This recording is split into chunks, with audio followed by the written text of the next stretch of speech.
Okay. We are live, my dude. We do be live. Previously, on our Land of Gods and Giants adventures, the Beeltena Festival is in full swing. Proceeding through the streets on your way up to the castle, you acquired food and drink, much of it given out generously and freely here on this fantastic festival day. Some games of dice were won, some games of dice were lost. But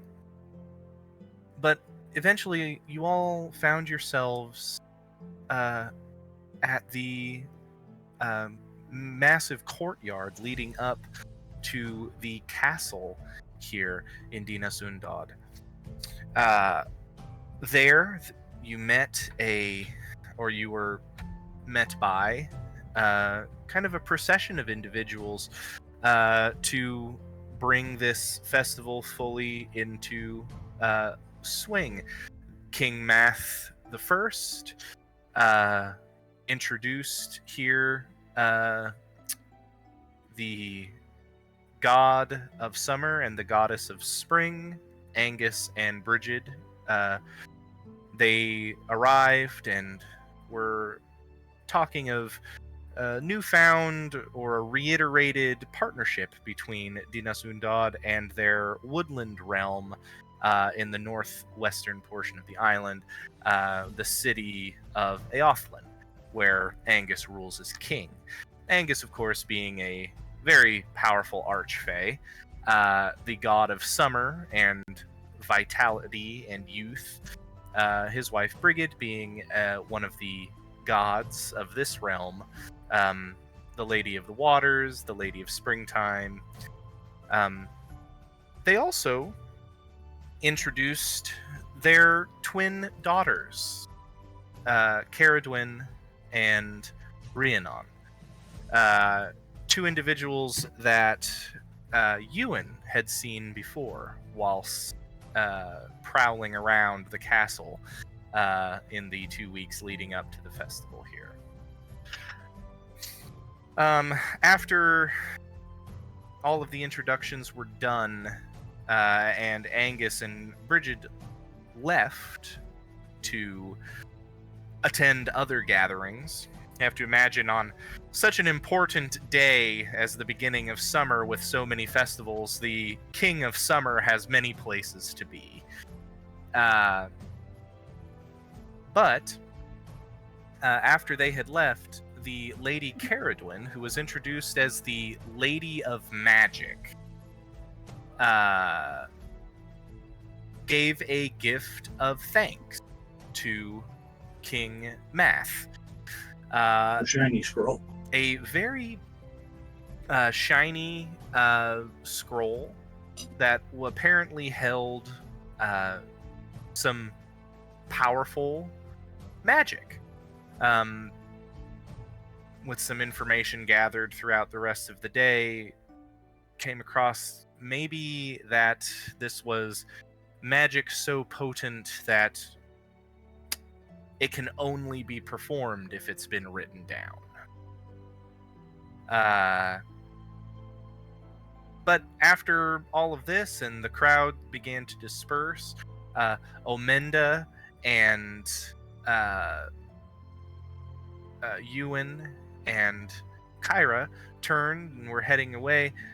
Looking around, could not find Juniper or Ophalon, who were with them up to the speeches, but they had left. So Kyra went to the alchemy shop to see if she could find Juniper, and Omenda went to back to rolling some dice, and Ewan, with a newfound furry friend liberated from a cage, went on another foxcapade into the much busier castle this time, but found out some intriguing information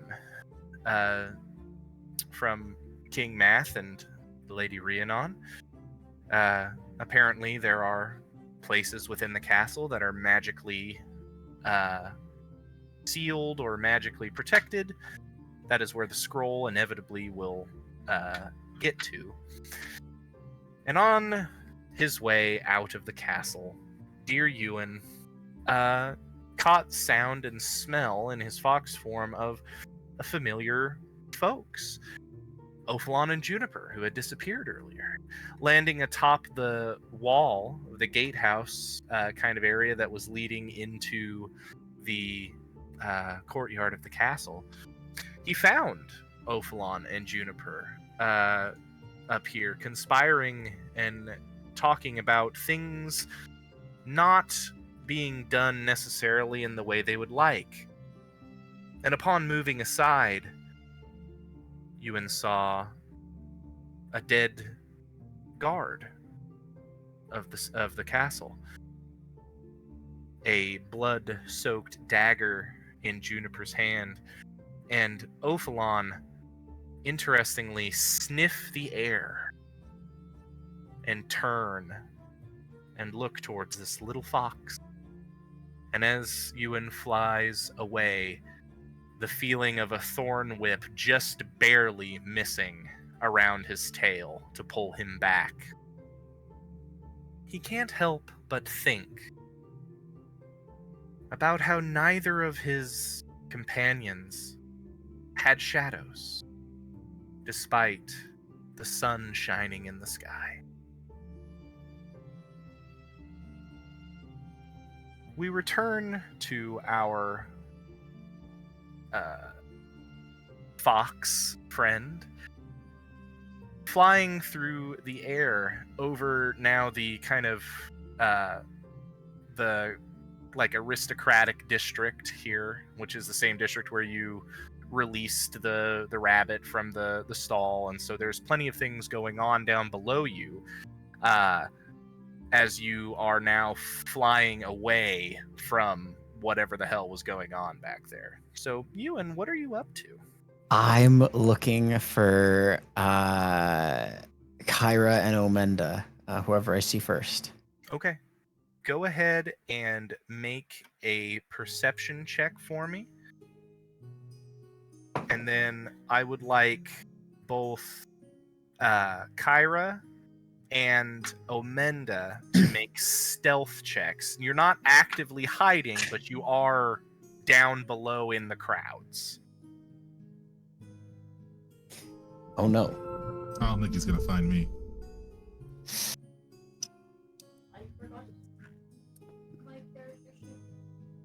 You're muted.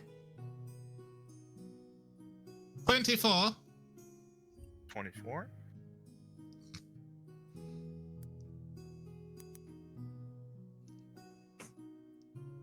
Little frogman hidden in the alleys, playing, doing some street gambling. Playing dirtbag games. Yeah.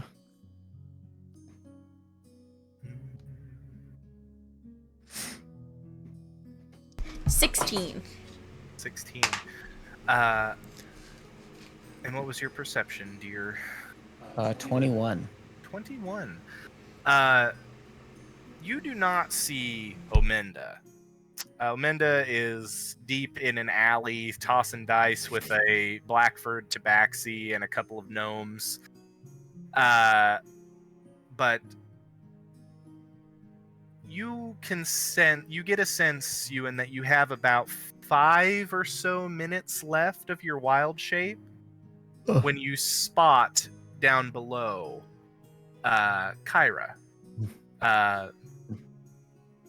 You've now made it down to the you've made it down to the level of the city where the alchemist shop is, just kind of hovering and slowly making your way that way. There's a lot of kites and stuff going on, so nobody's really paying too much attention to what's going on with you. I believe you are very specifically a fox with wings. Yeah. At this moment. Yeah. Very specifically. But you do see Kyra. You have about 5 minutes left on your thing, and you see Kyra. At this point, I imagine kind of just walking the streets looking for your companions. Kyra, is that correct? Yes. I think that at some point someone probably would have handed me a thing of alcohol. There's alcohol everywhere. And I have been sipping it and drinking it as I'm walking down, and kind of gotten more and more into the festivities. And yeah. I'm still trying to keep an eye out. Part of me kind of feels like my friends are probably okay. They're probably just mixed in with the party. I'm still pretty concerned, though. Meanwhile, off in the alley, six. Just throwing the dice down. And if I do remember correctly, I think one of the last things that that Mildred had said before you left the alchemist shop was, if you had any more questions about more potent types of magic, that there was a magical shop of some kind a couple levels up in the city. Yes. Correct. So yeah, you see below Kyra with a mug of some sort of liquid in her hand, sipping on it as she just kind of explores the festival. Ewan will land in front of her, and like as he does, he reverts his form, and so the like fox lands, and then he just like grows and stands up. Kyra, I've just seen some shit. I feel like I've just seen some shit, and I pour out the alcohol. Beautiful. I just saw. How long have you been able to do that? That's not important right now. I'm trying to tell you something. I feel like that's pretty important. Ophalon and Juniper stabbed the town guard. I will grab his arm and rush into an alleyway. You can't just say stuff like that out loud. Don't fucking interrupt me. You're asking the wrong kind of questions. Are you sure? But there was weird. Well, they smelled like Ophalon and Juniper, but they were weird. They were fucking sniffing the air, and they didn't have shadows. Does that sound like anything to you? Not to me, I don't think. History check? History check? Yeah, you could make history or arcana for this. Okie dokie. 19 for arcana? 19 arcana.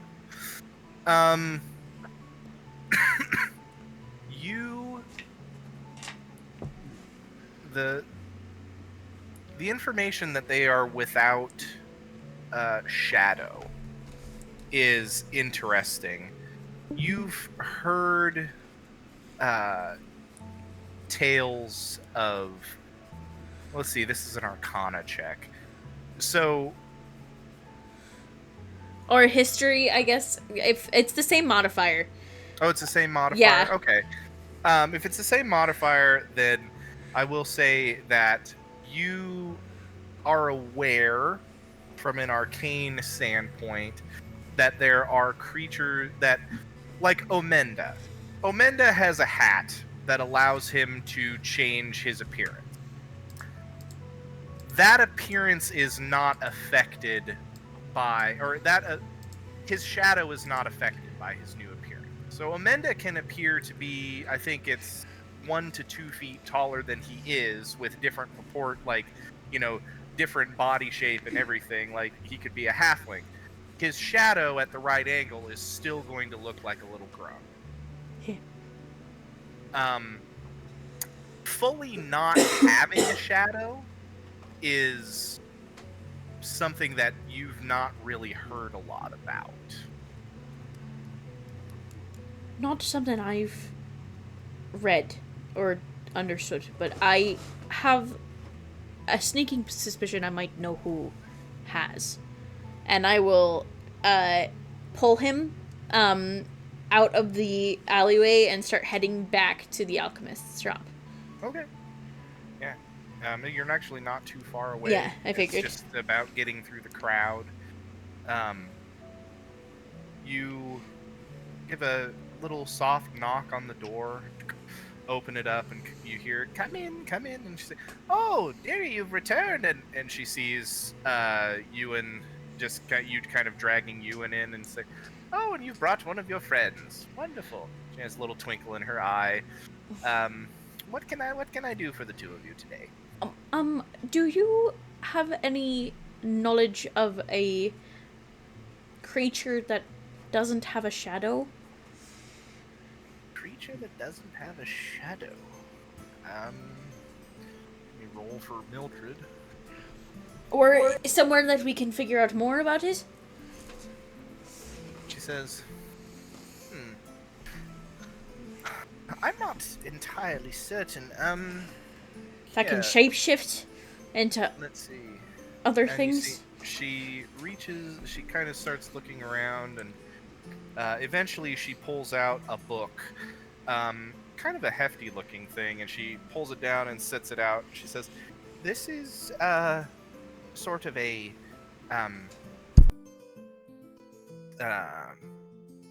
collection of the peoples and the creatures that live on this island, if that is a place you'd like to start. I mean, that is an idea. And if you're looking for, let's see, I actually rolled pretty okay for her. If you are talking about something that doesn't have a shadow, And that can take another's form. right, at least in my opinion, it sounds like you're looking at something that is either fey or fiendish in nature. One of the two. I could be wrong, but I would assume those would be I good had places to I start. had a good sense of smell. Would that help distinguish one or the other? Not really, unfortunately. Do you have any idea of someone who would be able to tell us more? You see, she kind of thinks on that for a minute. She says, well, there's the, you could speak with one of the temples. I don't know, there's, might be a shrine to Sylvanus, or a shrine to, well, more specifically, one of the temples. There might be, you might have some luck with the Temple of the Silver Hand. They sometimes have to deal with dangerous creatures. Other than that, I don't really know of anybody else with massive knowledge of these sorts of things. I mean, that's better than no direction at all. So, thank you, Mildred. I appreciate it. Of course. And just if you need to borrow the book for a while, just go ahead and do so. And I know where you're staying, so I'll come get it from you. I will take the book too, and I will thank her. I know where to find you. She says, wonderful, wonderful. And are you sure that I can't get the two of you anything for the festival? You all good on that front? I mean, I find my pouches of entertaining substances depleted. Of course! Ewan, Yes. it's not a time for you to be doing different types of illicit substances. No, but afterwards. Oh, Fine. Save the trip. Let's get your pouches topped off, yeah. She starts making little snippings on plants and... I will be right back. I need to pee so bad. Okay. as these two are finishing up here, we're going to cut to a couple of levels up. Omenda, you are essentially at a point where you're breaking even. Yeah. You're not gaining much on your gambling. You're losing just as much as you're winning. You do see that this Tabaxi here is like both like intrigued to be playing against you, because you can tell he seems to think that he's always had really good luck. Yeah. But the amount of times that you've beaten him, even though you haven't like gained, you're just breaking even, he's still frustrated that you've won the amount of times that you have. And I think there might have been some little sleight of handed spells and stuff. Yeah, I definitely distorted a value or two. Yeah. But eventually the the gnomes have kind of gone off, and the dwarf as well has gone away, and the Tabaxi says, well, my friend, we might be around if you're willing to play another game later tonight, but it's time for me to go and find some food. You know, that doesn't sound too bad. Myself, what place were y'all thinking? Hitting up a tavern? Drinking? Oh, we might go to... Well, I might go to a tavern, but I was also thinking about just grabbing whatever looked good on the street and going and finding a place that isn't quite as busy to enjoy it. Well, very well then, good sir. If I see you in one of these dark alleys, I'll definitely call out your name. Speaking of, I know you don't got a name. It's okay. Yeah. If you do, that's dope. If I can catch your name, blah blah blah, you know, pass greetings and shit. Yeah. Pleasantries. His name is Tristan. Well, Tristan. My name is gonna be a little more complicated than that. I'm Omenda E. Haktar. Or if you see me on the street, you just call me Blub, and I'll turn in my ear. Right. Just call me Blub. Well, I bid you adieu. And I will, instead of just walking out the alley, I'm gonna spring up to a roof and then just disappear. What the fuck? Yeah, you take off. Where you headed, Omenda? Well, Where are you going? now that I've kind of sated my gambling need, it's a pretty poppin' festival with a lot of heads, and I would like to see if I could get an eye on any other grung that look familiar. Mm-hmm. More specifically, I'm looking for, of course, Galpa Vraga, and I believe Grelbus told me about the blue-haired lady as well. Yes, he did tell you. Yes, and that as well, like kind of like a tandem two, or see them nearby to each other. Yeah, for sure. Go ahead, and as you are you sticking to the rooftops? Yes. At this point, I'm kind of like, if I want more pleasantries, I'll hop down, get me a drink, and I'll hop back up to the roof. For sure. If you're going at it from the rooftops and you're actually taking time and looking at stuff, I will allow you to make a perception check with advantage. Sweet. Alrighty, let's do it. This one rolled good for me. I'm not gonna treat it wrong quite yet. Okay, that's not bad. Cool, that's better. 16. 16. You take some time, hopping about. You do see some grung Sorry. around. Yeah. Hungary beat me to it. You do see some grung around. Most of them are grung who you can tell are a bit more set up for city life. They're grung that live here, or at least down at the docks. Right. They're not full-time sailors by any means. Mm-hmm. And Close to dry. Yeah, you come across like a group of like 4 or 5 of them, all playing their own game of cards, with and speaking in a language that you understand, but people around don't.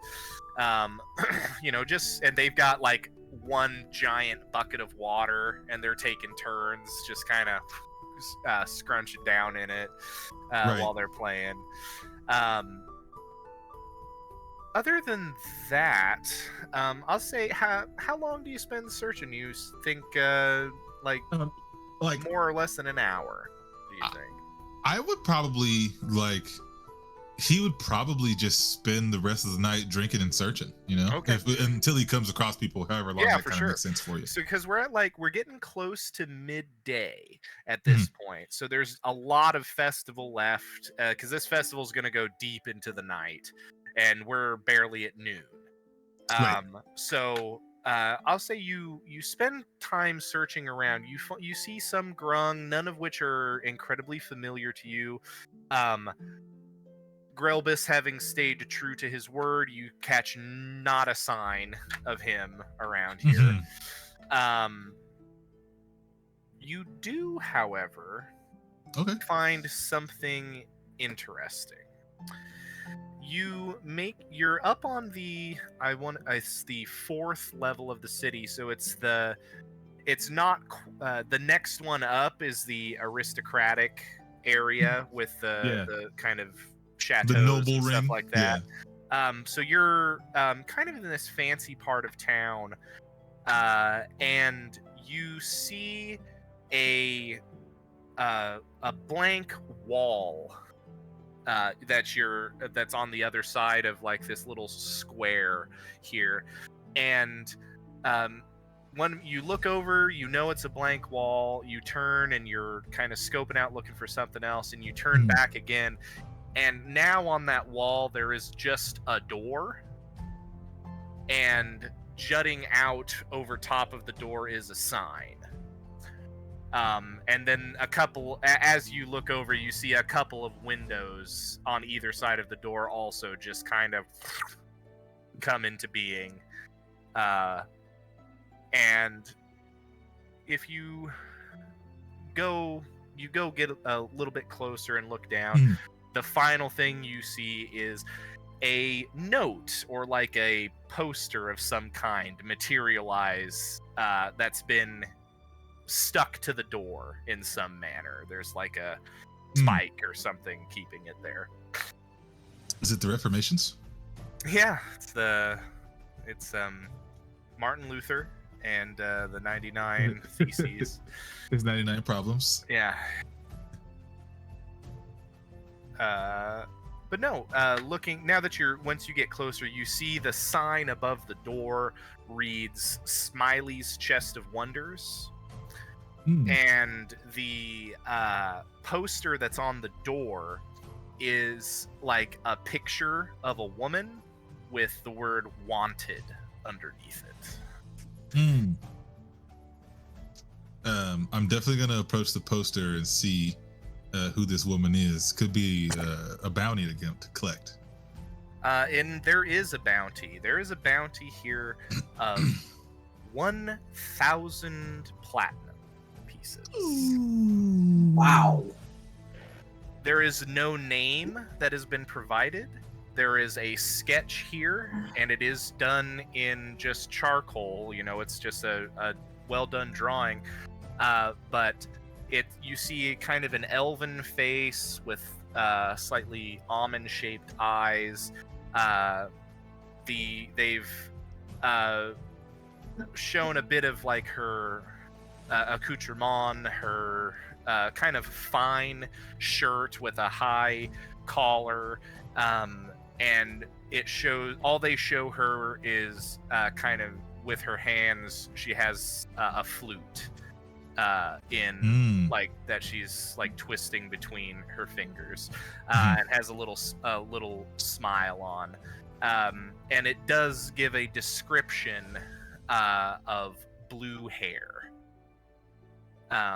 for the individual here, and it says wanted for grand theft.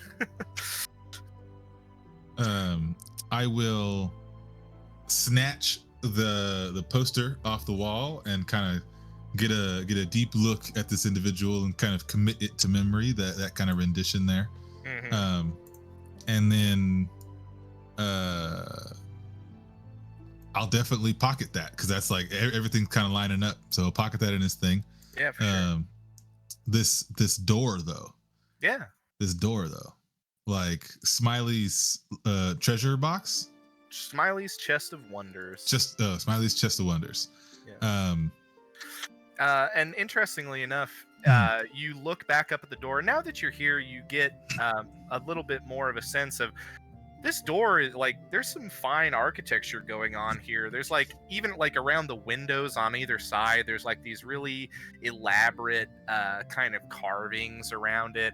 On the door, you see like these little crenellations at the top of the stone door frame that they're almost like it's almost like a gargoyle's mouth here. And there's like little teeth up at the top. Then there's this wooden door, and you see like runic writing all over it, and it's very elaborate. And looking back up, the spike that was on the door that the poster was on, as you pocket the poster and look up, that spike is gone. It's not on the door. Ooh. Okay. That doesn't sound good. Does it look to be, so does the door look to have any kind of like lock, or is it kind of just like an unlocked door? It looks like a shop, and Okay. there's no big lock or anything on the outside of it. I'll go ahead and swing that door open, boss. You I will say No, that's not necessarily singing. He's like, ooh. yeah, for sure. Can I have I'm gonna have Ewan and Kyra make perception checks for me. As it is here. Yeah. 19. 19. 18.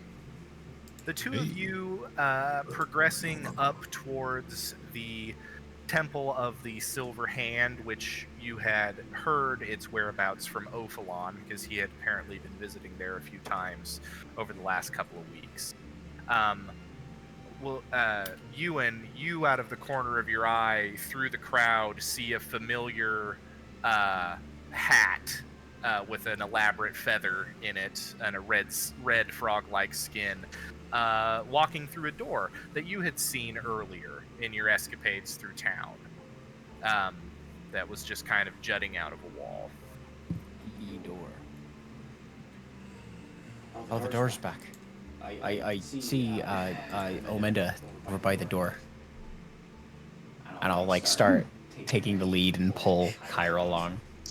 I guess I'm following. All right. Omenda, you step inside just as you hear the sound of feet coming up behind you, and Ewan and Kyra both arrive here as well.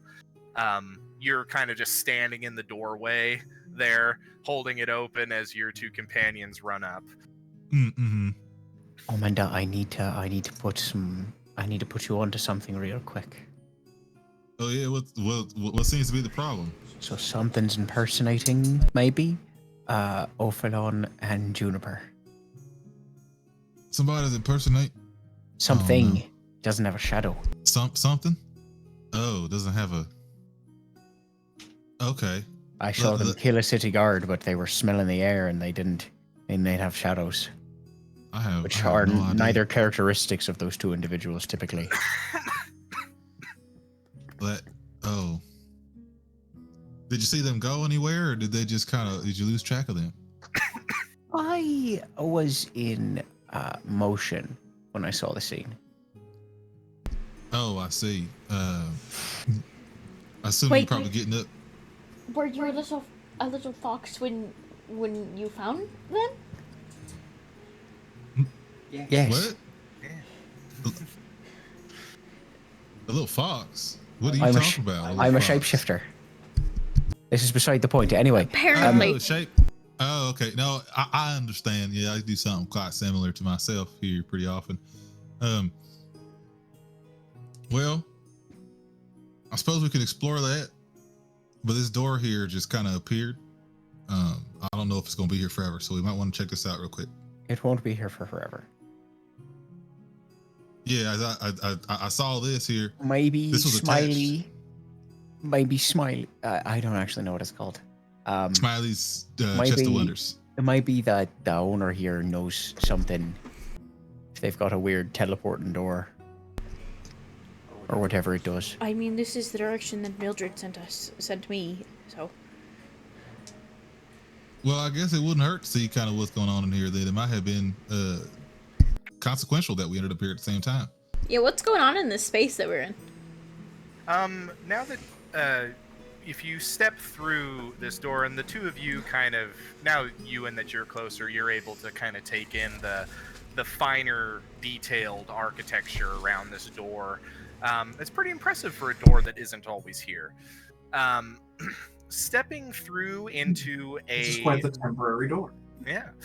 Into a room that is lit at the moment only by the light that is coming from the two windows on either side of the door. There is some sort of like a few candles and stuff on shelves around that you can see, but none of them are lit currently. You see a shop, and it's almost as crammed full of stuff as Muggle Bim's, except everything is in much more order. There's shelves on top of shelves on top of shelves. You see shards of crystal gems that give off slight glow. You see wardrobes filled with like clothing that is just very well made. You see some weapons hanging back on the wall that have this kind of wicked sheen to them. And looking inside, you just see a big like chest that's sat on top of a counter. There's a bell, like a little bell with a rope that you could ding to try and get somebody's attention. But other than that, it's like a lot of furniture. It's like wardrobes and shelves and all kinds of things just packed full of items in this space. Oh, okay. Well, before we go ahead and start hitting real loud bells here, let's just take a look around. Might end up coming across somebody anyway. And are there any particularly ornate wardrobes or like armoires or anything? Yeah, there's a couple. Yeah, go for it. Oh no, you're good. I was waiting for you to continue. Oh no, I mean it's like there's a yeah. couple here. There's a lot of clothing here, and a lot of it is pretty kind of like nice, well taken care of stuff. But looking at it, it's not all like fine raiment. Like some of it is, very simple, just like gloves. There's like pairs of boots that are all just tossed and into this kind of orderly fashion in the bottom of the wardrobes. There's a lot going on here. Oh, okay. So like the wardrobes and stuff have like items in them? Oh yeah, there's items everywhere. Like okay. it's chuck full here. Oh my god. Look, like just up there's like shelves on the back wall behind the counter where you see like gems of every size and color that are all just giving a faint glow. And you don't need to detect magic to tell that those are very obviously magical gems of some kind. Oh my goodness. Okay. Let me look here. I'm gonna go ahead and. Are there any instruments? Bunch of instruments and stuff. Make a perception check for instruments. Hey, that's pretty good. That's a 19 on the die. Make it a 22. 22. Yeah, looking around, you do see here and there an occasional like really fancy loot. A couple of there's like a shelf with like a horn and then a flute and then a piccolo, all kind of stacked like a katana set would be. Right. And yeah, I mean there's definitely instruments here. Oh, okay. I'm gonna kind of look around and I'm gonna be like, well, there seems to be I don't know what kind of place this is. I think we might just have to get to our friend over here. What do y'all think? I am going to walk to the bell and ring it real hard. You give a little ring on the bell, you pull the rope back and forth, and a ding-a-ling-a-ling-a-ling. Immediately, all of the candles in the space light. Now that it's better lit in here, you can see there are no doors out of this room except for the one that you walked in. There is no back room. It looks like everything has been shoved into this space. And you just hear kind of echoing around you a voice say, yeah, okay, welcome, weary travelers to Smiley's House of Wonders. And all of the candles give off multicolored sparks. And you just hear the voice again say, yeah, that was pretty cool, right? Hello. What can we here at Smiley's do for you today? Who's we? Over here, big guy. And you like look around. Nothing immediately visible. It's like, I'm right. You can like, I'm over here. Like, look, turn to your left. Your left. Look. And like all of you are just like looking around. I'll have everybody go ahead and make a perception check for me. Oh, terrible. That's a Except nat for one. Juniper and Opalon. Correct. 26. Yeah. I got a 18. nat Juanaroony. 26.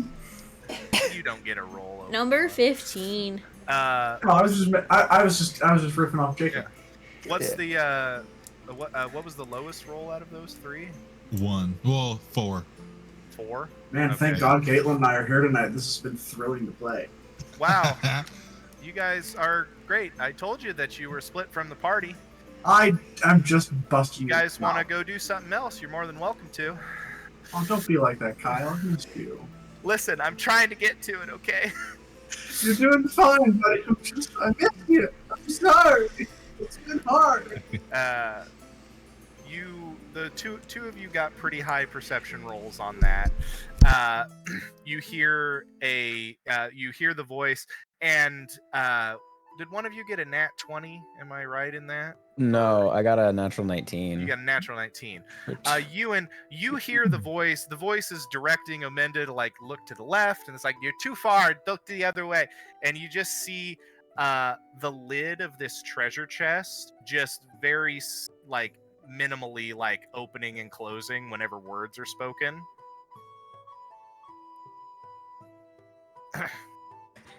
Ewan's just gonna wander over and like looking around. He's gonna like put both hands on top of the chest and like lean over the counter.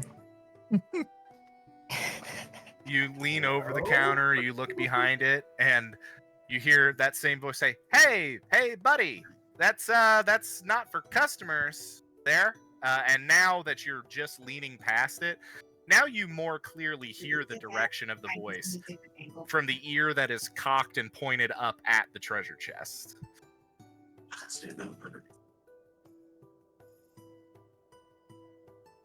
You wanna not go back there, please?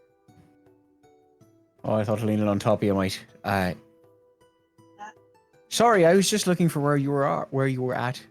Oh, for Pete's sake, I'm right here. And the lid of the treasure chest opens up, and there's this little like blackish purple pseudopod that pops up in the center of the chest with a little white eye on it with a plain black pupil, and it just looks at you and says, "Ta-da! Hey, how's it going, everybody? Welcome to Smiley's Chest of Wonder. I'm Smiley's. It's a pleasure to meet all of you."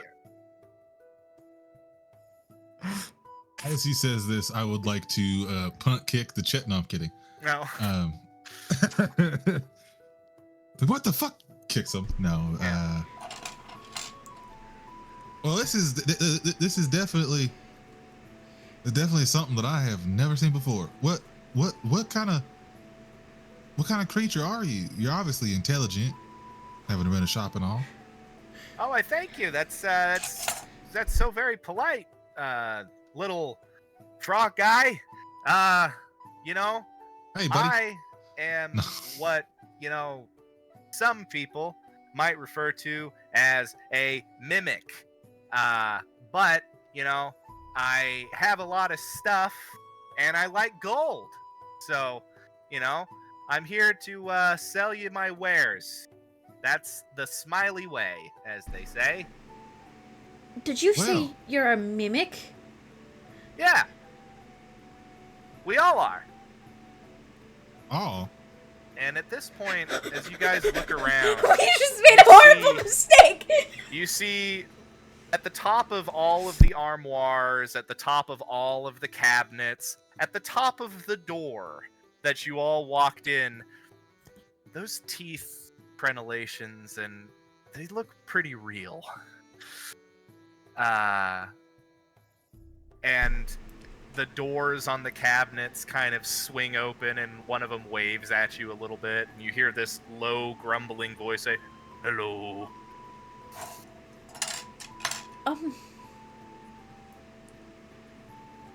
So, I have a strange question. You don't sell yourselves to people, right? What? No, we sell our stuff. No, we sell our stuff. We are an extended family, and we've acquired a lot of stuff over the years, and we are now in the process of selling all that stuff. Right. run out of space? Yeah. I mean, this is as big as we can get, so we're a little crammed in here. I have a question also again. Yeah. On top of the things that the objects that you've collected, have you also collected knowledge?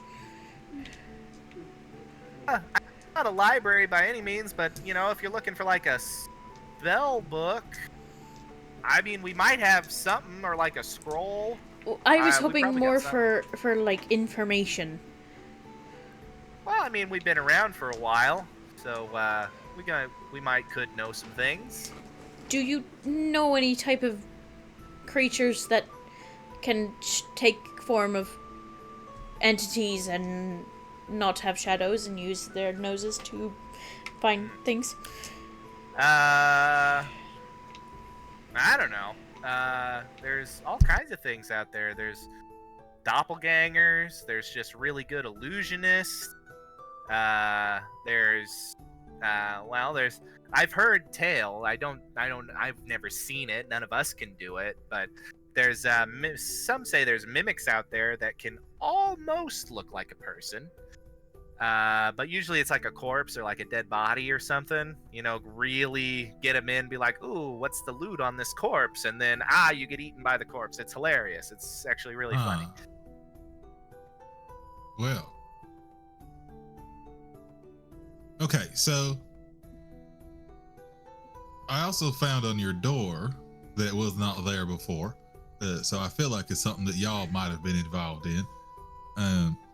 This here wanted poster for this Oh, you blue-haired saw the she-devil. poster.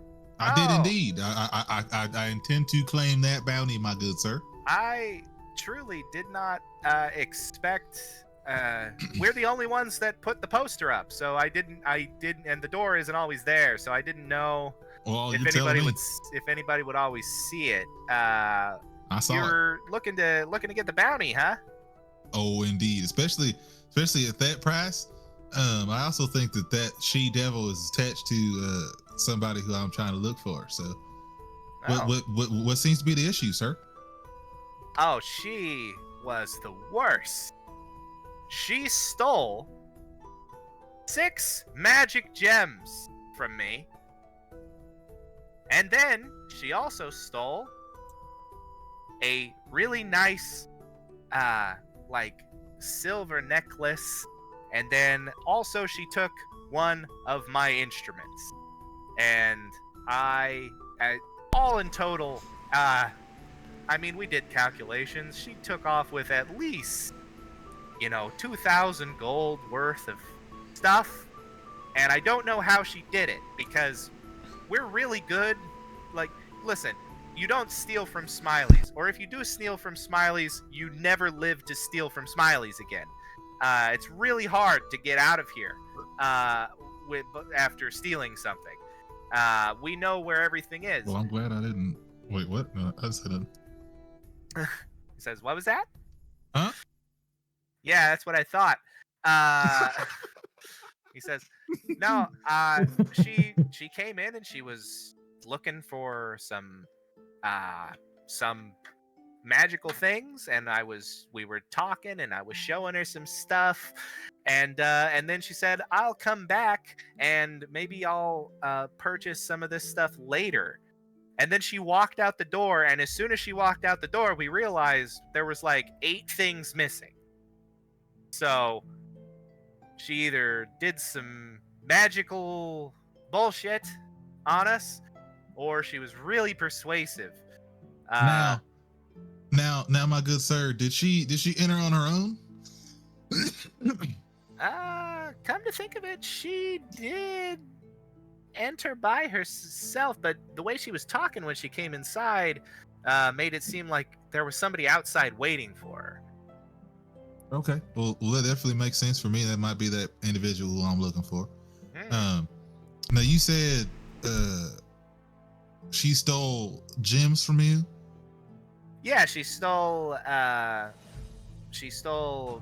Yeah, what particular gems did she steal? She stole 7 gems that were all sort of these little egg-shaped opals.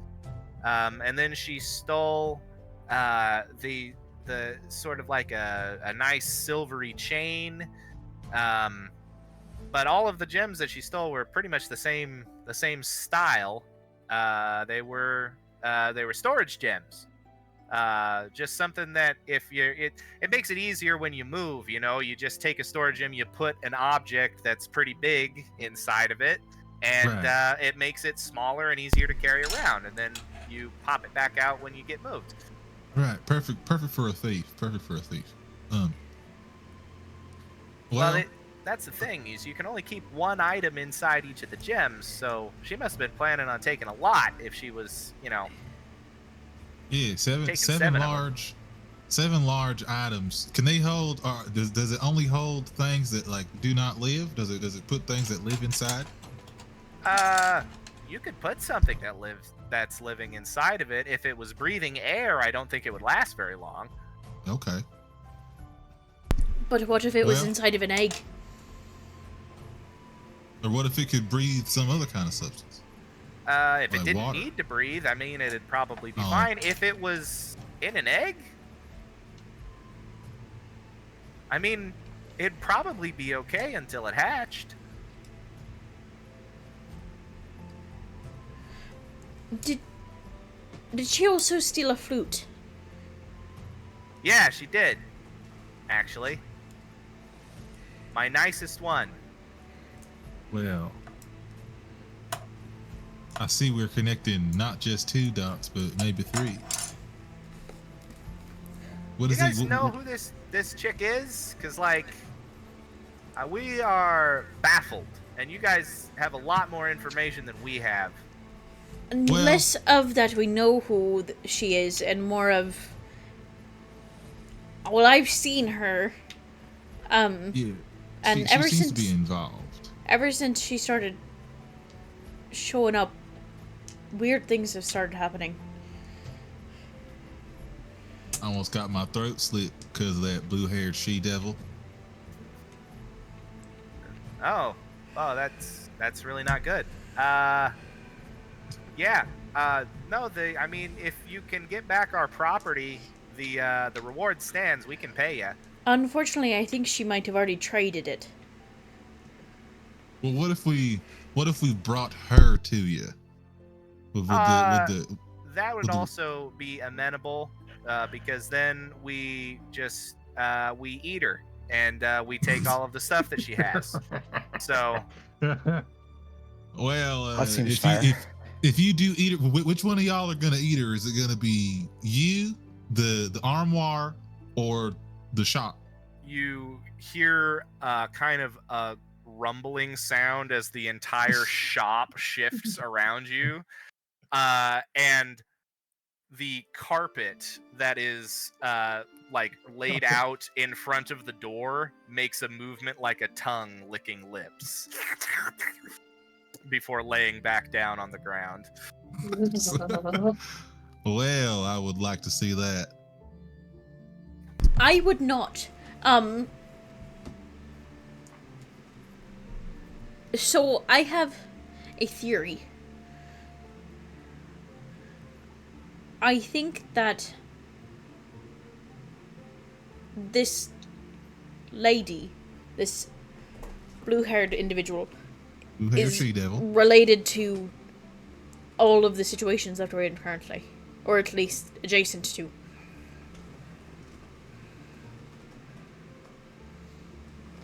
I don't know why, but I feel like, aside from the stealing, I think she's into a lot of more situations than I think we are perceiving. I think we need to find her, or at least tell the castle. It definitely seems like she's looking to capture 7 items or individuals. I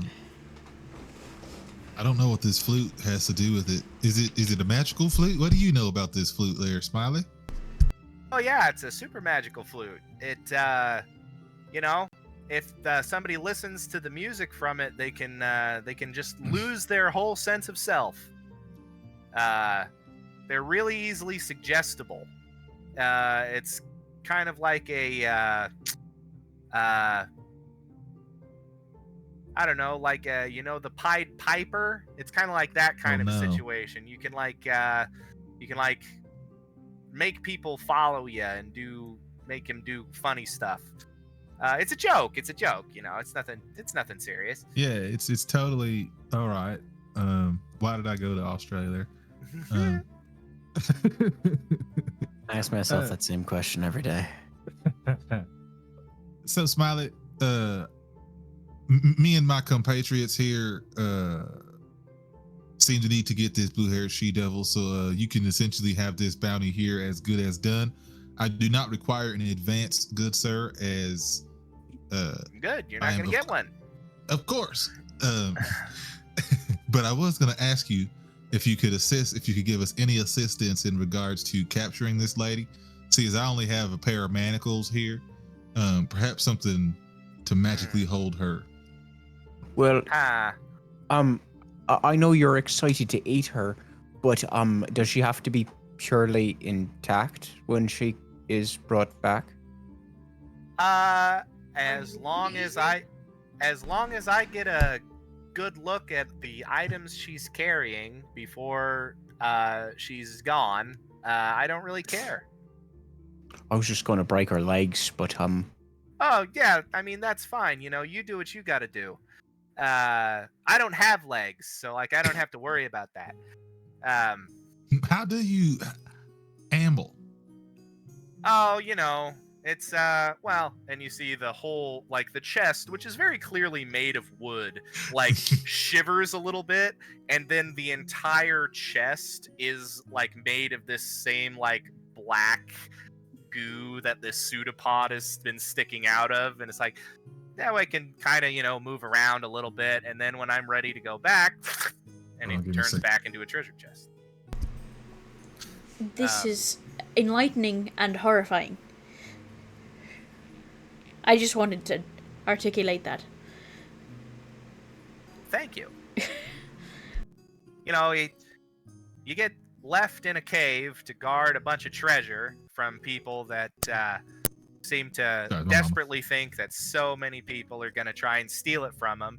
And then the guy that hired you disappears for, 1,000 years or whatever it is, and he never comes back. And then you're just left there with an entire horde. So it's like, what do you do? Like, he's not coming back for it. He wasn't that powerful of a wizard. He's definitely dead. I think that your Sorcerer, not wizard. your intentions and your collection is very valid. Thank you.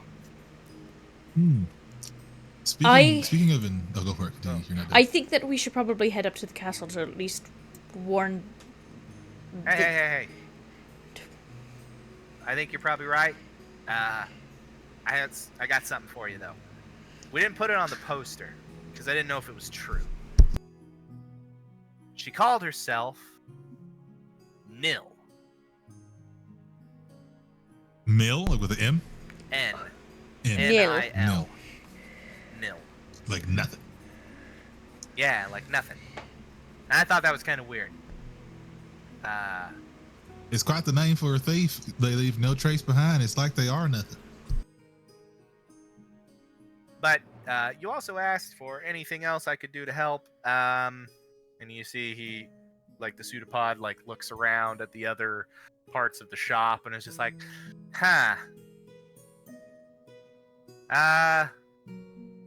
yo, barrel, what you got? And there's a barrel in the back that opens like a Oh my maw God. at the top of it, and there's just a bunch of haphazard scrolls and stuff all piled inside of it. And Smiley's pseudopod goes over and extends fully out of the body and goes over and looks around and says, Kind of like Owly from Owl House. a little bit, yeah. I'm And- listening, but You mean Hootie? yeah, I don't know. Hootie, I yeah. was like, what the fuck is Owly? It Hey, might man, as have well have been Albert Owly. and I only kind of watched that show. Hoot hoot! But no, he Smiley goes over, he looks through and he says, there we go. What about something like this? And Well, what do we have here? he pulls out a scroll, nowhere near as elaborate as what you had seen earlier today. Yeah. He pulls it out and he just says, "Can any of you cast magic?" Well, I can. I indeed. point at those two. Yeah. He says, Cool. So you can. This is just a really low level thing, but you can use this to maybe try and figure something out if you're trying to figure something out. And he offers a spell scroll of divination. Well, I'll be. It is a 4th level spell. Yes, Travis. I just wanted to chime in there when we have a moment to pause. Evie's Waylon, and it's been about 3 hours since she ate. Okay. That's all. Damn it, I was just about to get to you guys. Perfect The time. best time for the break. Yeah. Then. Yeah. You got this is a 4th level spell scroll, which means I think either I think it's actually just Ewan that can attempt to cast this spell. If it's like a particular school or whatever. It's only available on Ewan's spell It's list. a cleric spell. It's a Ah, cleric yeah, spell, yeah. or there's a couple of druids that can get it. Yeah. So I will allow you to be considered Okay. as part of your thing. Ominda opens it. He can't. Well, I can't use this. Here, this one's for you. He pulls it out and he says, "Yeah, it's nothing. Although here's my deal for you. I'm gonna let you guys have this. But if you come back, I'm gonna deduct 2 platinum from the total reward, just because it's a little spendy." Well, that sounds fair. I agree. That seems reasonable. Yeah, it only benefits you, right? If you die, you don't have to pay it back anyway. So, Right. There you go. Everybody's coming up. Ominda. You've acquired a spell scroll. You have a book. You have a couple other places with information that you might be able to try and go to out in the city as you stand here deciding what to do next in the strange mimic colony that is Smiley's Chest of Wonders. We're going to take a little break, and then we will return. When we are recording again, you may want to rejoin the stream for ambience.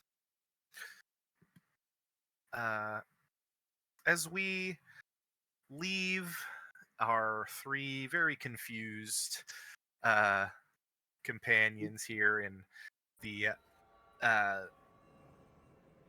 store known as Smiley's Chest of Wonders. In the gaping maw that is Smiley's Chest of Wonders. Yeah. We are going to take a step back to a very different place. Juniper and Ophalon, I would like both of you to make for me Constitution saving throw. All right.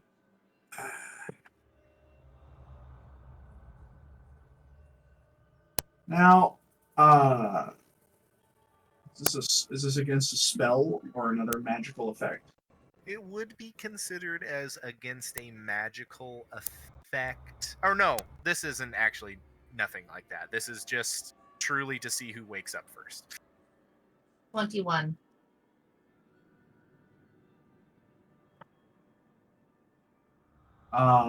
15. 15. So, Juniper, you awake to the feeling of your arms being bound, stretched out to either side.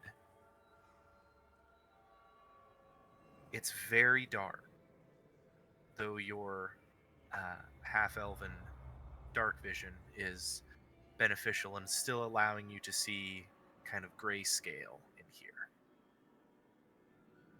You look around. You try to move your legs, and they are just as firmly fastened to something as your arms. You hear sound of something nearby moving across rocks. And looking about you, Juniper, you are able to hazard a guess as to what is holding you in place, because in front of you and to either side where you can see, there are dark black webs that are just connected to the sides of some sort of dank underground cavern where you currently reside. Straining and turning your head as far as you can to the left, you think you see another shape nearby, and the furry legs would lead you to believe that it is Ophalon, although he is hanging with his head upside down from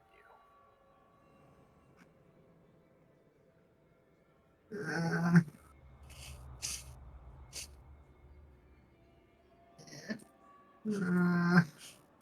Spiders. Gross. Juniper takes all of this in and kind of whisper yelling, Ophalon, Oph, wake up. Ophalon, you're definitely stirring at this point, so the extra oomph from Juniper's calling to you is enough to bring you into consciousness. What's going on? Well, I think we're stuck on spider webs, for one. Oh, what the fuck? How did we get here? Did somebody freeze us?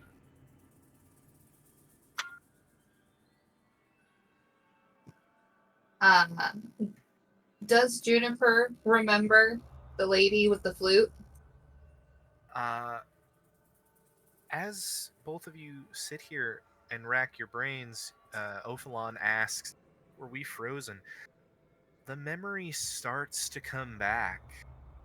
The memory of walking out of your rooms with no apparent ability to talk to each other or call out to any of your allies, and walking through the dark streets of Dinasundad to be apprehended by some folks in the night.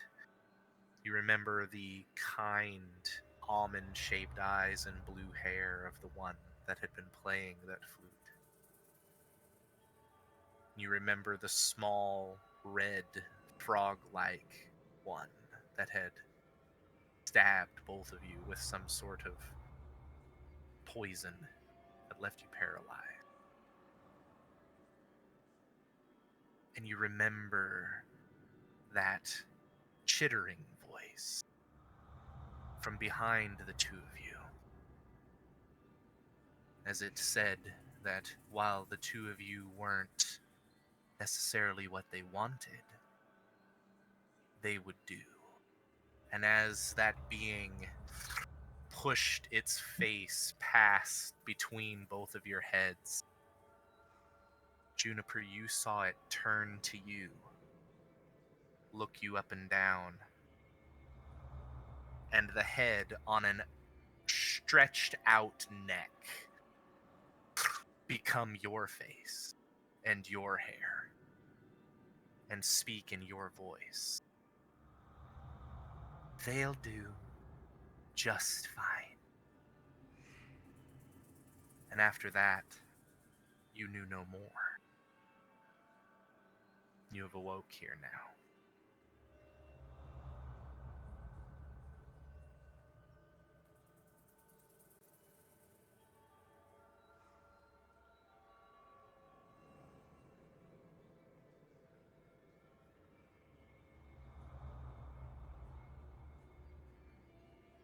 What are you two doing? How do we get down? Ophalon immediately begins to strain against his bindings to attempt to bust loose. Yeah, for sure. Go ahead and make a strength check for me. Tight. Let's see.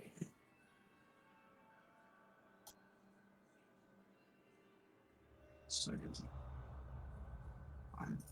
Tab, there we go.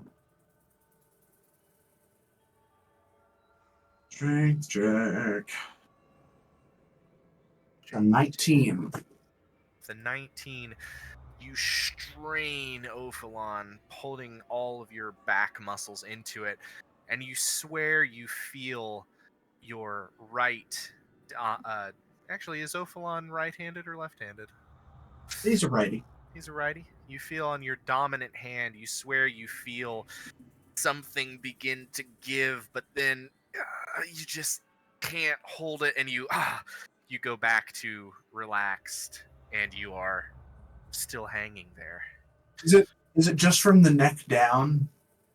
So your arms are stuck, your legs are stuck, you presume your back is partially stuck.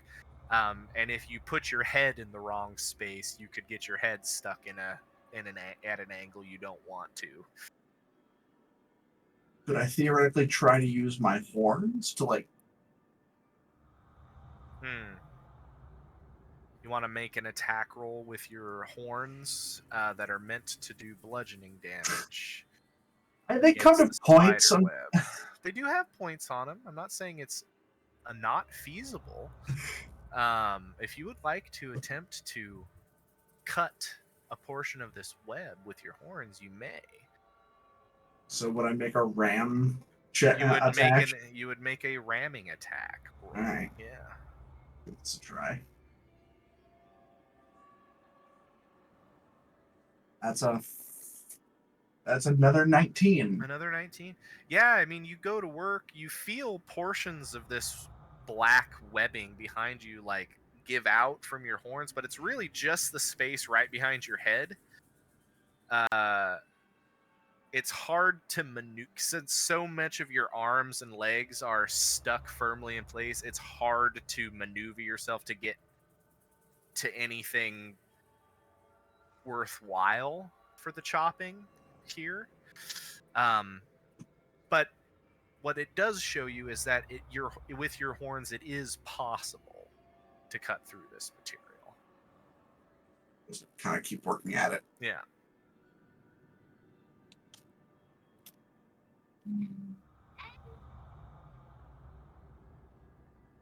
I'm just gonna keep working at it. I think I can get myself loose.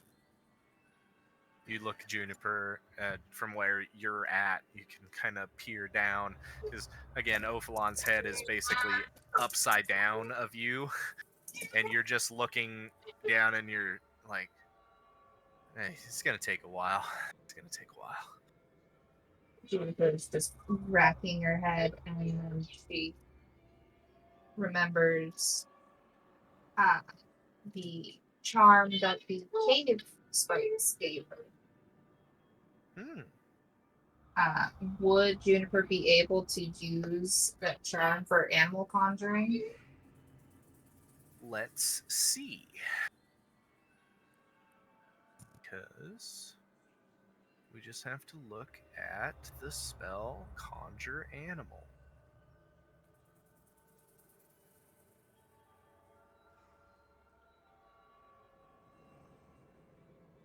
The Conjure Animals spell requires verbal and somatic component.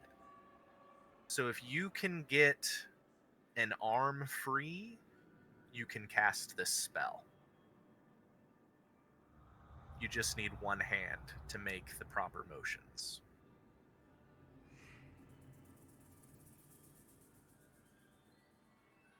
Alright.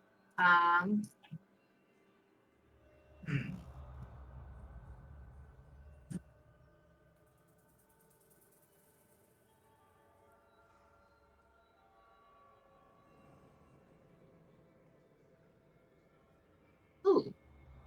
Can Juniper conjure like a briar thorn in her hand and have it like worm its way under the web holding her arm in place? Intriguing. Go ahead and roll a spell attack for me like you were casting Thorn Whip.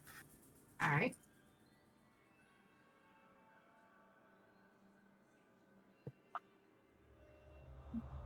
14. 14. Roll damage. 1d6 for Thorn Whip. I think so. Yeah. Oh, well, that's a 1. One. Still, I mean, you feel this tendril of briar get under and start to pull at this webbing that's keeping you bound, and you feel a little bit of it pull off. This does seem like something that you could keep trying to do. It did damage, and eventually it will get your arm free for this.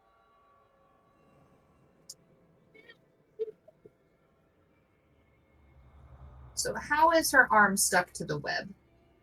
Like, They- is it like wrapped and bound, or is it Yeah, just so stuck?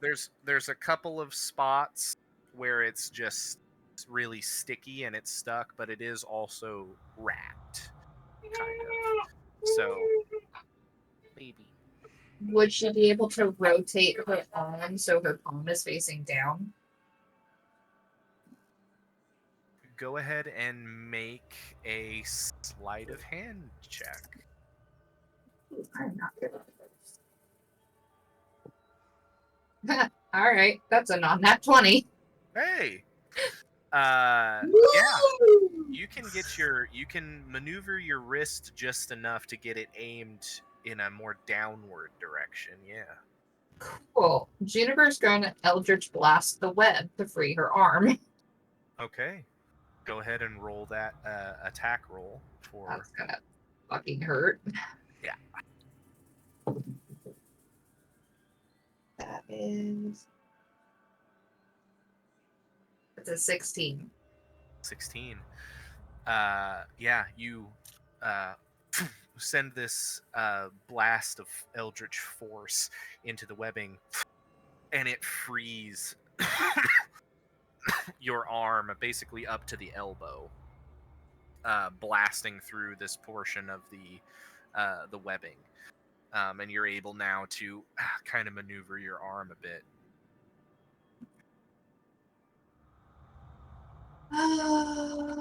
Okay. Yeah. Um. Trying to think of how Juniper would use the conjure animals. First things first, while you're thinking of that, can I have both of you roll a stealth check for me? Pretty. Stealth check. I have disadvantage on those. Oh Yeah. god. I got an 8. It's an 11 and a 4. 4.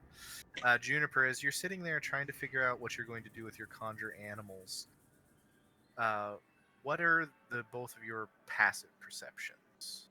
12. 12? 10. 10. Juniper, you notice somewhere above you and to the right, just a small light flickers into existence. But you can't really turn your head in good enough a direction to look right at it. It's somewhere above you and far to the right.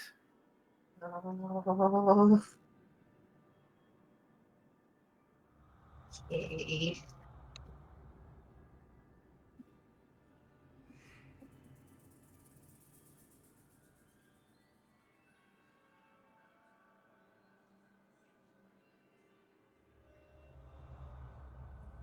The light starts to get closer as time continues to pass.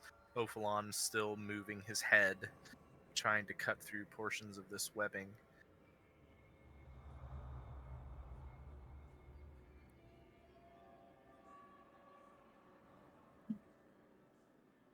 Eventually, both of you begin to hear a sound. Ophalon's getting a little dizzy. Like, The sound of soft legs, many of them, maneuvering on the sides of this cavern wall.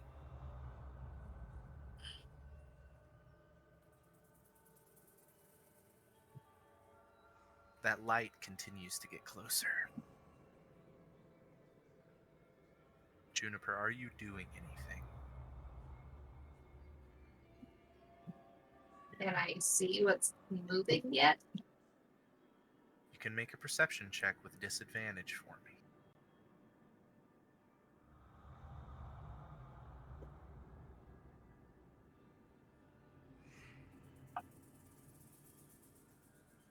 Nine. 9. With a 9, you hear those sounds of many legs, and the direction that that sound is coming from is always from where that little light is, as it's slowly approaching. But you can't quite see what else is with it. You just, it's pretty good at staying within your peripheral.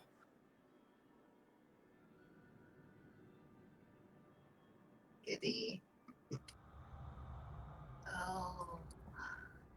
Juniper grimaces and I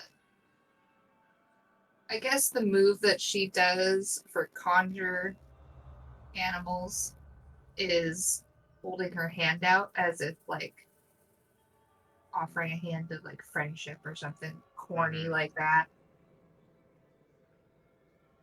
Hey, you come and help, that sort of thing. And she just utters, "Please help." I imagine like green flecks of magic coming off of her. And because she is aware of the fact that she is in a giant spider's web and knows that most other animals would also get caught in the web, her grimace intensifies. She says sorry to Ophalon, who really doesn't seem to like the webs either, and imagines a giant spider. Yeah, and actually, as you think of it, you're remembering that Ophalon is there as well. You feel two beings pop into existence. Ophalon, a giant spider materializes right next to you. Looking down, another one has appeared next to Juniper, but seeming to have just popped into being here. Juniper, what do you want your conjured animals to be doing? Please help us get out of the webs. Okay. They start using their pincers, maneuvering around to start going towards where you guys are secured. And as they're doing that, you start feeling, both of you, kind of the tension of this sticky webbing beginning to ebb away. You're almost to the point where you can maneuver your arms and again and kind of move your torso up, try to sit up, if you will, and you hear a, "What is this? Guests in the web." That light has now come within probably 30 or so feet. It is still above you, Juniper.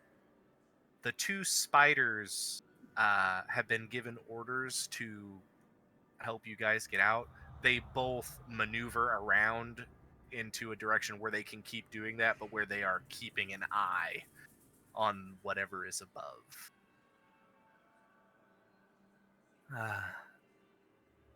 Are we going so soon?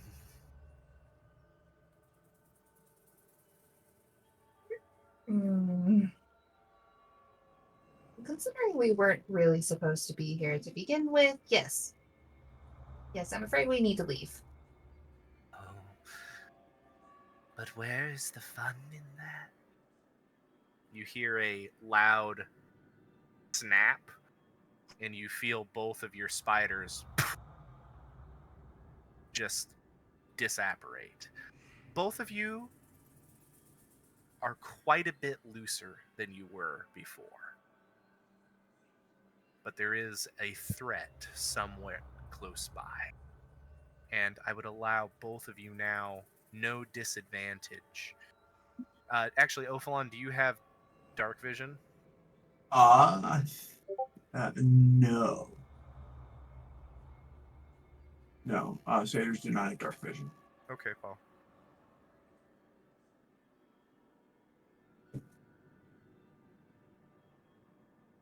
Peace out. Bye, Paul.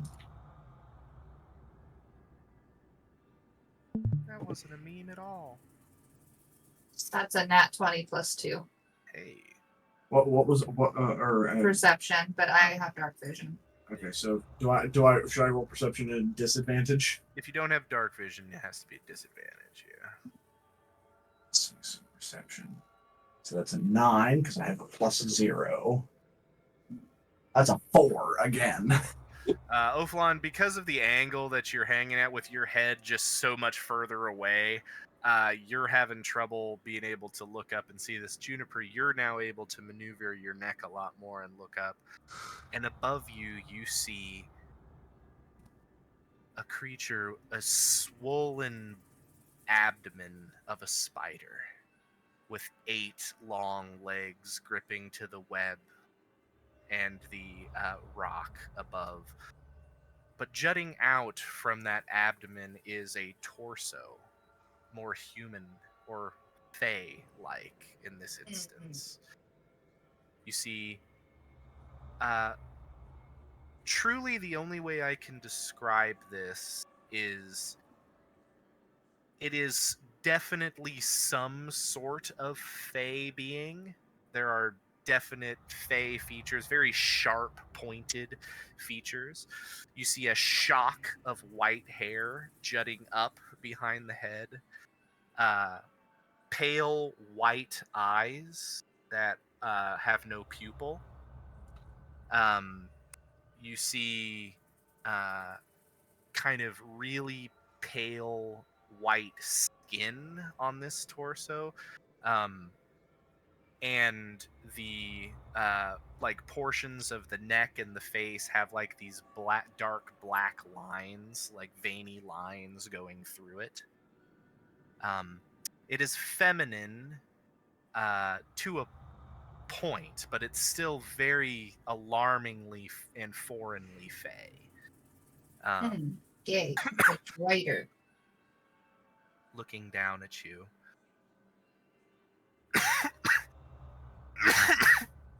With a intrigued smile on its face.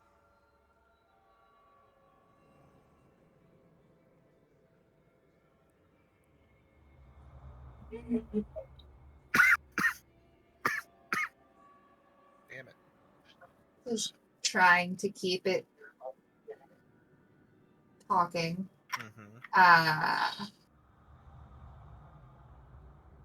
Jinryo's, you wouldn't happen to know how we ended up in this cave, would you? She sort of cocks her head to the side, and from above, you see the shock of white hair begin to elongate and become red, and you see your face and your torso and your clothes at the top of the torso of the spider looking down at you, and in your same voice just repeats back, "You wouldn't happen to know how we ended up in this cave, would you?"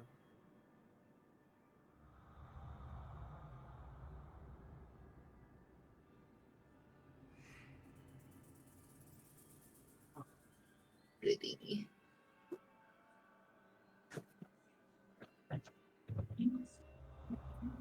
Damn shape-shifting spiders. Ugh. And actually, that's a good time for me to have you, Juniper, go ahead and make me Arcana or Nature. Okay, Arcana. Flip you around, Bean Sprout. There we go.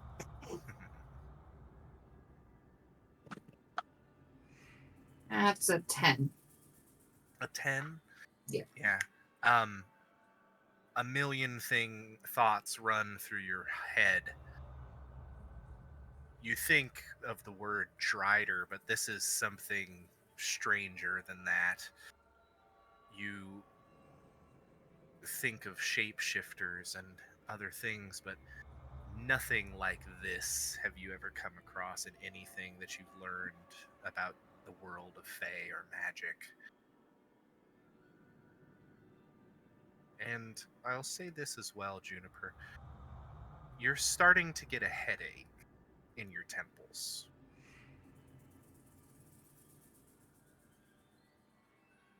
A familiar headache? And it's a headache in your temples. She has tendency to get those whenever her patron tries to talk to her, so. Mm-hmm. Hint. Juniper just kind of thumbs at her ring, keeping a wary eye on whatever the frick that thing is. Mm-hmm. I'm in a bit of a pickle in her head. I could really use some help if you're trying to talk to me. You just feel a throbbing pain and in your head, and something interesting. You felt these headaches before. Yeah, when you were communicating with your patron. But in this moment, in this space of such sensory deprivation, I think for the first time, Juniper, you feel this headache is coming from somewhere else. And it always has. It's just, whenever it's come before, it's always been when you're attempting to talk to your patron. But you just kind of have this throbbing ache now in your temples. The light coming from this creature that you now can see is from a pale blue light lit lantern that she is holding out in one of her outstretched arms.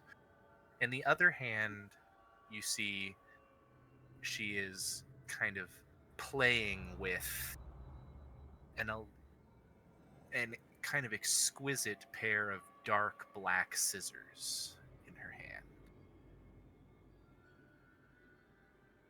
She says, in your voice still, Juniper,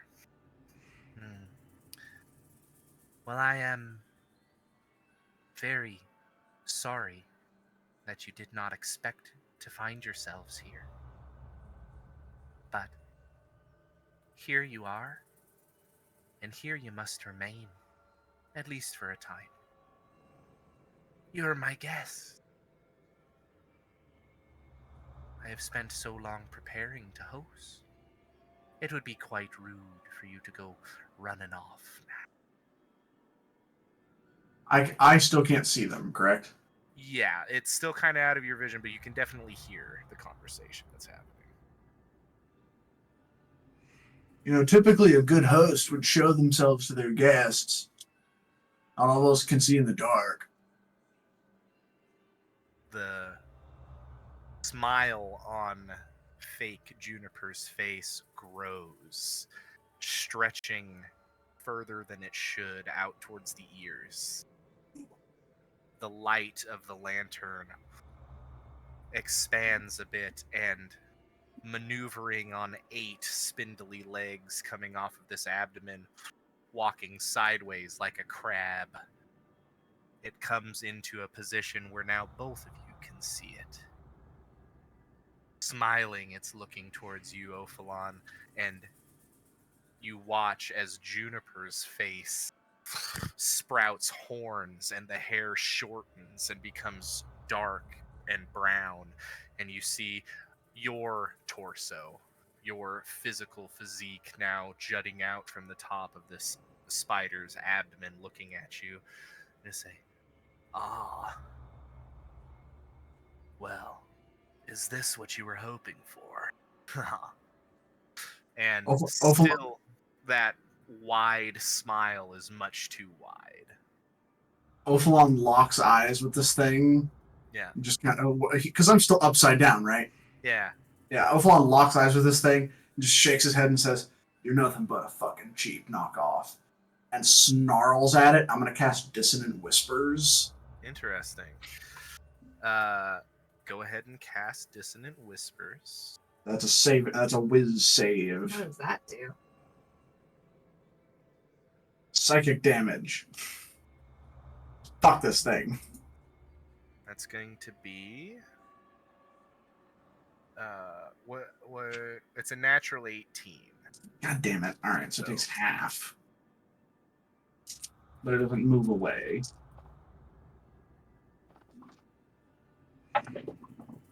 That's 7 psychic damage. 7 psychic damage.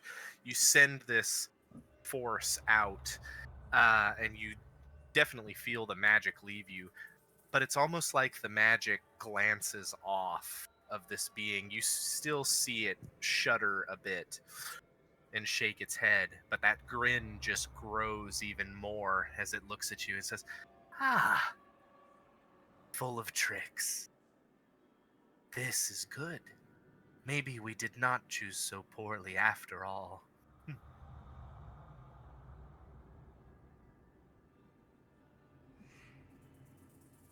You can shapeshift all you like, but I swear I'm gonna tear every eye that I can find out of you. Oh, you are so in over your head, little man. And you watch as the spine of your torso cracks and extends and becomes longer and longer, and the fingers extend out sharply as it looks down at you. It says, "But for now, I need you to stay put." And I need wisdom saving throws from both of you. Is this a spell or magical effect? This would be a magical effect. I would also ask, after you roll this, Travis, for you to roll me a nature or arcana check with advantage. So I rolled an 18 for my wisdom save. Got Would it. you roll, hun? A 9. You got it. And then you said a nature or arcana? Nature or arcana with advantage. Cool. -1 either way. Yeah, for sure, for sure.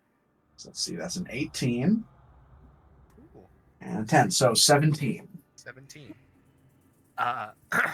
Juniper, you find yourself under the frightened condition in this moment, just kind of loosely paralyzed with fear as this creature shifts its form even more to become more menacing, looking down at Ophalon.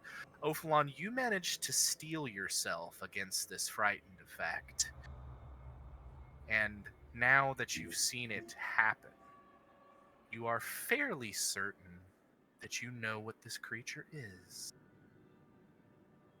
You've met them before, although never one quite like this. They are common, like your people, common denizens of both the Wilder Land and the material plane.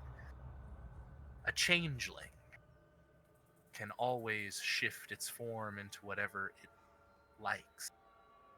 Although this one appears to only be able to transition from the waist up, because the waist down has been replaced by this swollen spider's abdomen. But you're fairly certain this is a changeling. A very fey doppelganger of sorts. I've eaten things scarier than you. That might be true. And you feel globs of web spat towards your legs, towards your arms, trying to secure you back into place. But for now, as I have said, you are my guest. And there is much work to be done. Both of you, once more, go ahead and make a perception check for me.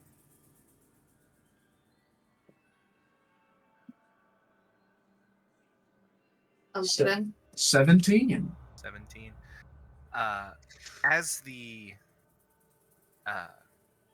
light from this lantern is now brighter, as this creature starts going between the two of you, securing you back to your webs, the light from this lantern expands enough to kind of give this portion of this cavern some light. And Ophalon, neither you or Juniper have shadows that are appearing from this light. It's almost as if, well, there's no shadow that's coming from either of you stuck in these webs. You can see the webs shadows on the wall as the light passes behind them, but neither of yours. All right, that's weird. As this entity finishes securing both of you back into place, it's now shifted back into its more at-rest form. It says, "The two of you should be proud, for you are part of the Court of Whispers now, and we are going to do great things together."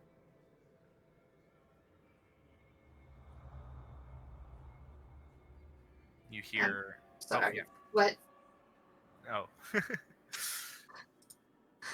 No, that's Juniper's response. Yeah. I'm sorry. What? The face shifts back over to you and does not become you this time. This time it just stays in its normal form. No pupilless pale eyes, shock of white hair that looks down at you. The Court of Whispers, my dear. We are going to do great things. You are going to do great things. They are happening now,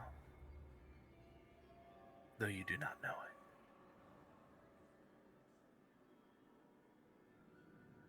You hear the soft sounds of her feet, long and spindly, beginning to retreat back up the web, further up and away. As a last-ditch panicky thing, Juniper says, "I don't know how my patron is going to think about that." You hear the sound of the footsteps stop. The light turns back.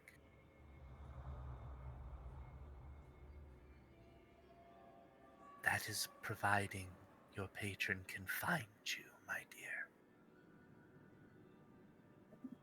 You just hear a soft little chuckle. And the chuckle becomes your own laugh, Juniper.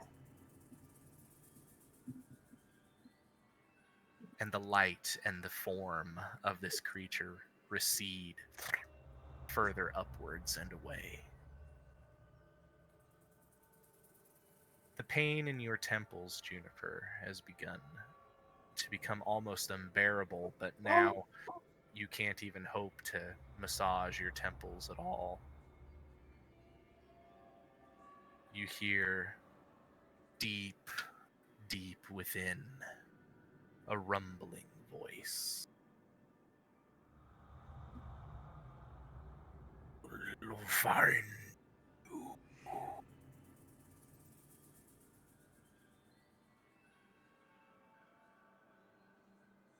What now? Just a very deep rumbling voice. He will find you.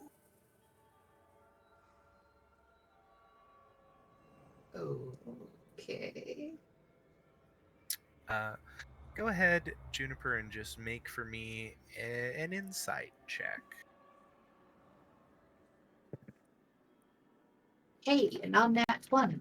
A non-nat 20. Hmm. As this rumbling voice speaks, you feel the pain in your temples expand exponentially and then recede a lot until it's just a dull ache. As you heard that rumbling low voice, you feel fairly confident that that voice did not come from your patron Mordred, but instead from the Briars themselves.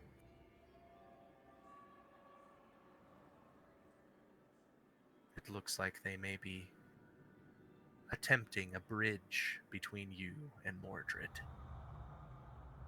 but it's taking some time and some effort.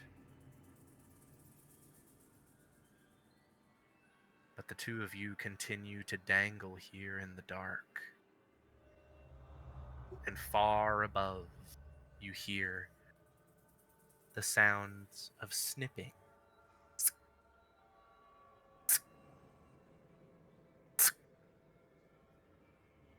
As a pair of ebony scissors are crafting something terrible.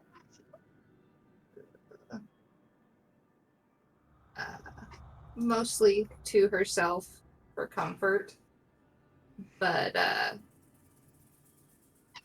out loud at a show of patron loyalty, Juniper says, "My patron will fucking find me."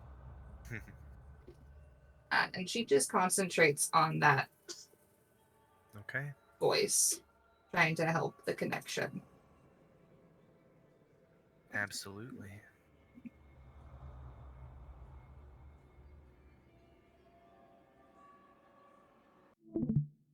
We return to the bustling city of Dina Sundad.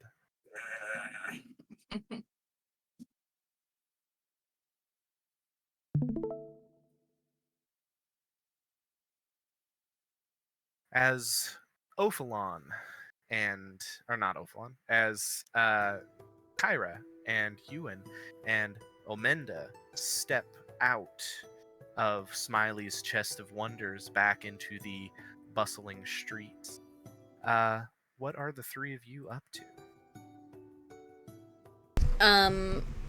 I am going to look towards Ewan.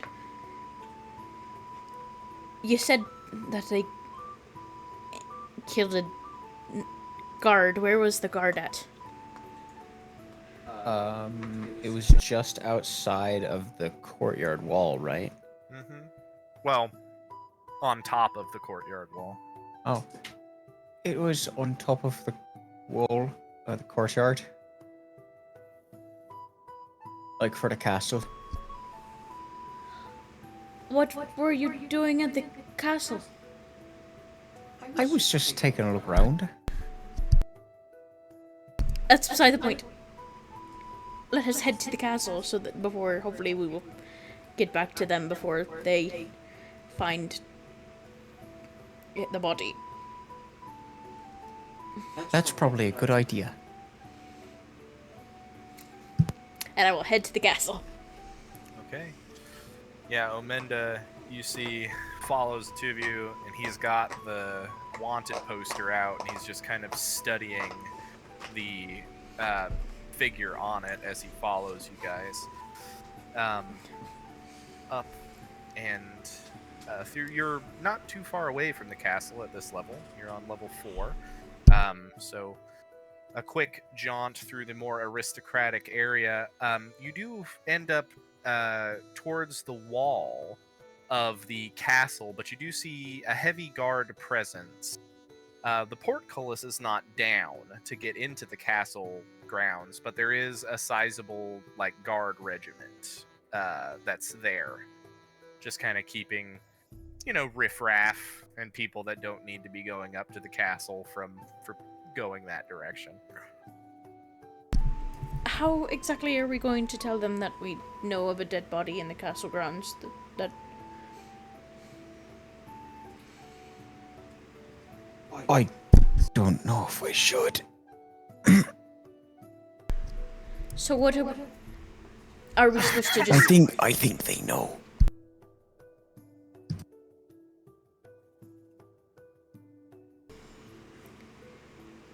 Well, we don't want our friends to be hunted down. Maybe we play the concerned bystanders.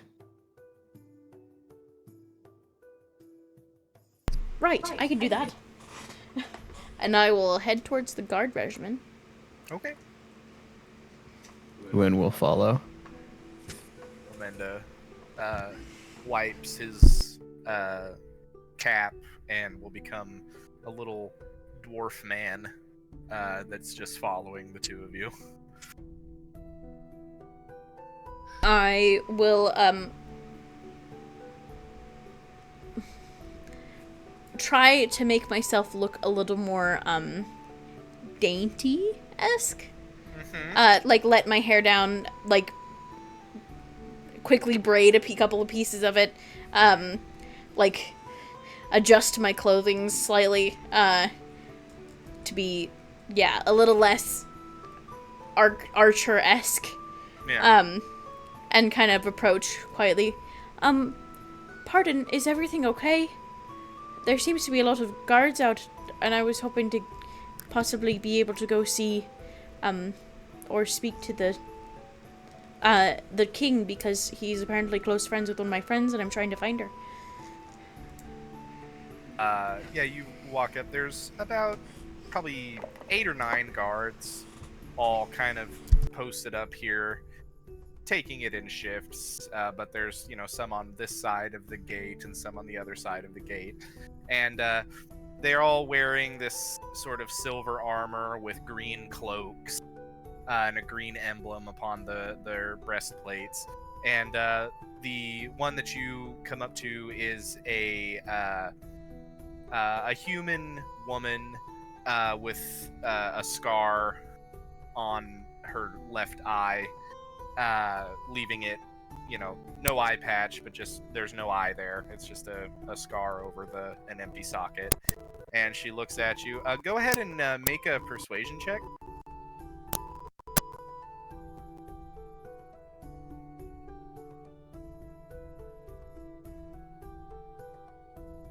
$22, God. 22. You walk up and you say these things, and this guard kind of looks at you with just this look of what, as you approach and you say, my friend is apparently really good friends with the king, and you just watch this guard verbally snort and be like, right, sure, look, there is an investigation currently underway. We can't allow anyone past the gate at this current time. Oh. So, is everything okay? Did something happen? It's festival day. Accidents happen. People get hurt. We're looking into it. Oh. Well, perhaps if Can I peer a little deeper into that particular sentence that he rolled out? You want to insight that? Yeah, I do. Go for it. Right.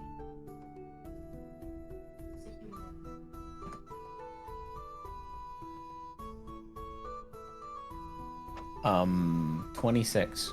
And which line were you specifically wanting to insight? The I guess the If they're looking into it's yeah, no, the yeah, I guess what they mean by they're looking into it. Does it seem like they actually know anything? From what's happening here, from how you hear her say this, talk about this, it doesn't seem like they're antsy enough for them to know that someone is dead. It seems like they know that one of their retinue is missing, and they're trying to find that guy before he gets all of them in trouble. She rolled a nat 1, attempting to guard herself from your insight. So, thank you. Yeah. But yeah, she says, "Yeah, we won't be allowing anybody through. We thank you for your concern, but we're looking into it. We've got it taken care of." Are you trying to find somebody? Because my friend here, and I'll place I'll place my hands on Kyra's shoulders from behind her. He's an excellent tracker. You see, she looks at both of you and she says, look, and she leans forward and she says, there is somebody missing. But you two are citizens of the city, and we are members of the City Watch. So we are going to have this taken care of. You needn't concern yourselves with it. We've got it under control. If you're looking for work, there are always postings down at the guardhouse and also some at the Temple of the Silver Hand if you're looking for, I don't know, bounty hunting, if that's what you're wanting to do.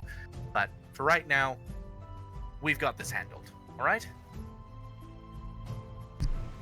Right. We just wanted to help see if the two situations were related.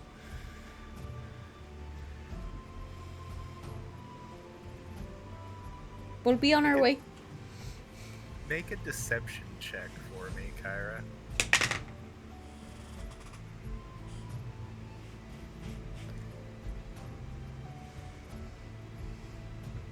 23. 23. You see you two start to walk away, and she says, "What two situations? What Well, other situation?" Our friends have gone missing and we can't seem to find them anywhere. That's what I said when I came up, because I thought maybe the king had spoken to my friend. She looks at you again, she kind of squints her one eye. She says,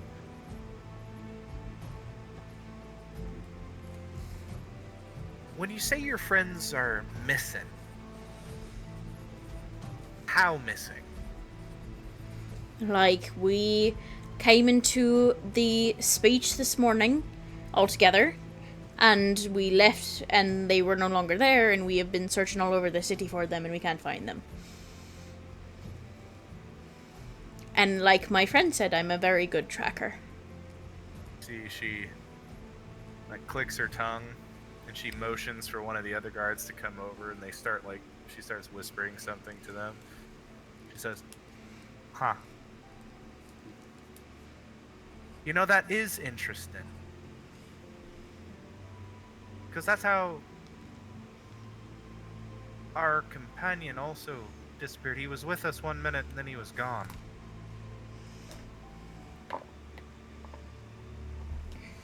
And you said your friends went missing while you were here for the speech. Right. Oh dear.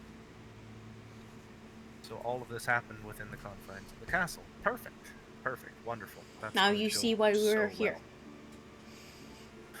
Right, of course. Look.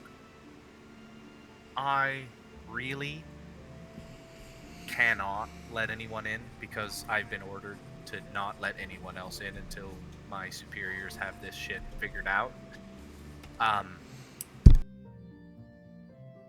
But I would say that there are some vines that haven't been trimmed for a long time on the about maybe 400, 500 feet that way around the corner.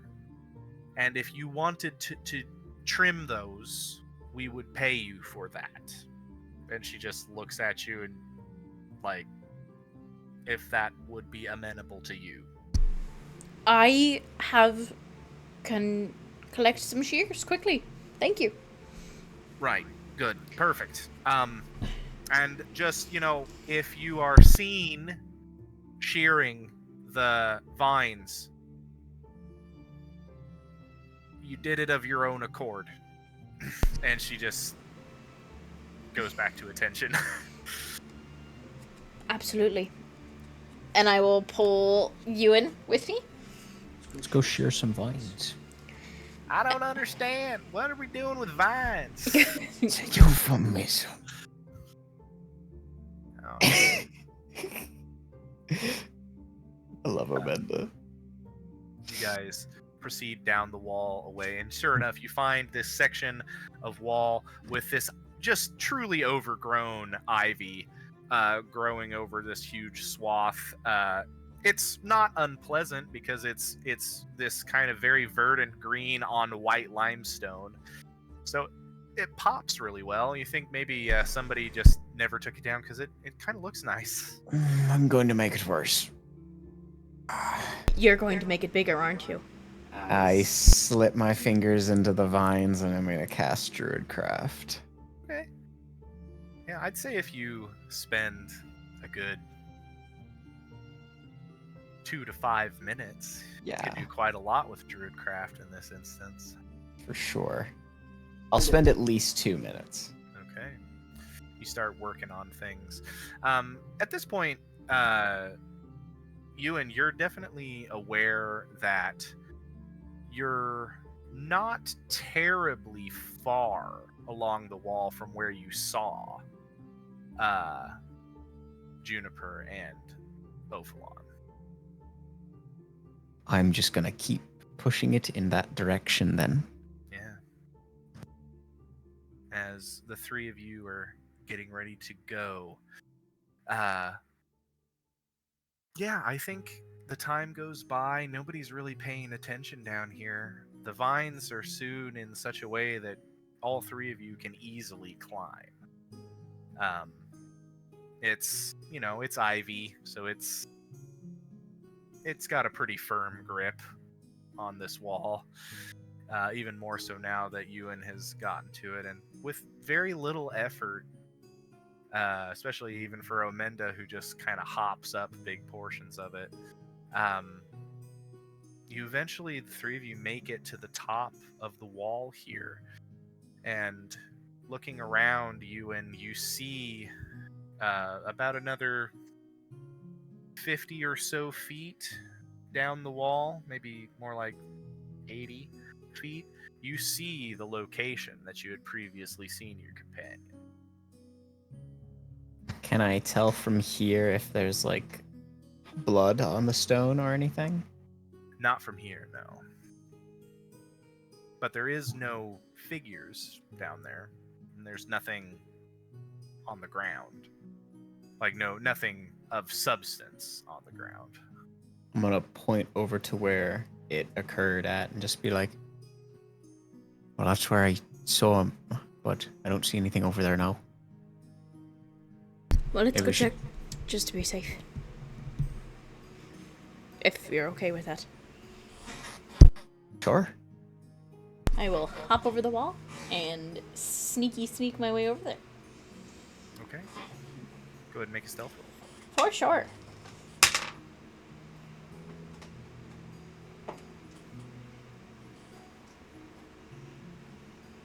$26. 26. 19. Very quietly, you guys are heading in that direction. Ewan, as you get closer, I will say, where you would expect there to be blood on the ground, there is none. But you do see, as all of you approach, quite sneakily, you do see sort of like a crack or a little something in the white stone on the ground, like a bladed weapon was stabbed into that space. But the bladed weapon is not there either. There's just kind of a gouge in the limestone here.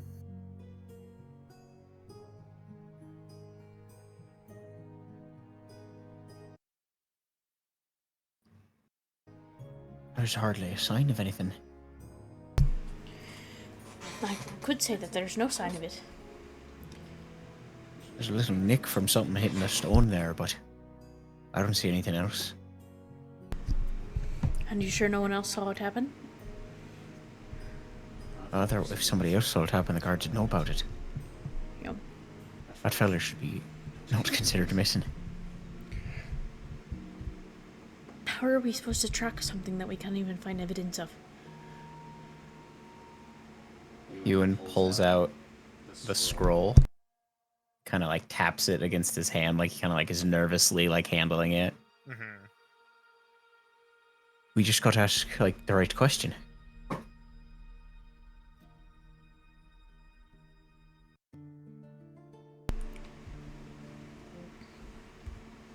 We should probably not be trespassing when we do it, though.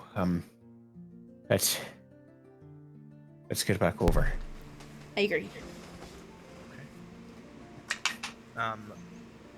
As you guys are headed back to get out of here before before the DM kills himself with a sneeze, you begin to head back towards the sets of vines there. I'll just have the two of you make just some perception checks for me.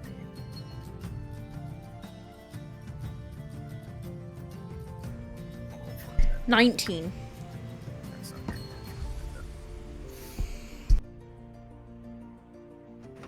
Natural 1. Natural 1. You are determined and intrigued about this item that you have, and you're excited to get kind of back over there and figure out what's going on. Kyra, you with your tracker's sensibilities are just kind of keeping all eyes out for anything. And you do catch sight of something that you missed on the way towards this space that Ewan was leading you to. You see a little swatch of green fabric that got caught on a part of the wall. The side of the wall going into the courtyard here. And taking it, you look at it, and it's very much like the kind of fabric that Juniper's cloak would be made out of. And in your hand, as you kind of look at it, it fades from green to gray. It remains made out of the same material, but it just completely fades the color away in your hand.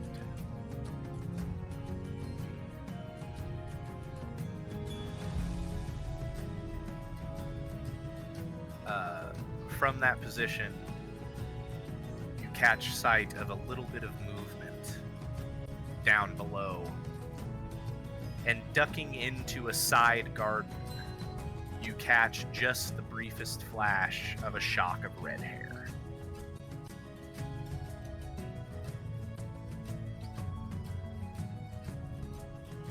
Like juniper red? That would be probably the closest thing you would. Yeah, it looks like juniper. Not hair.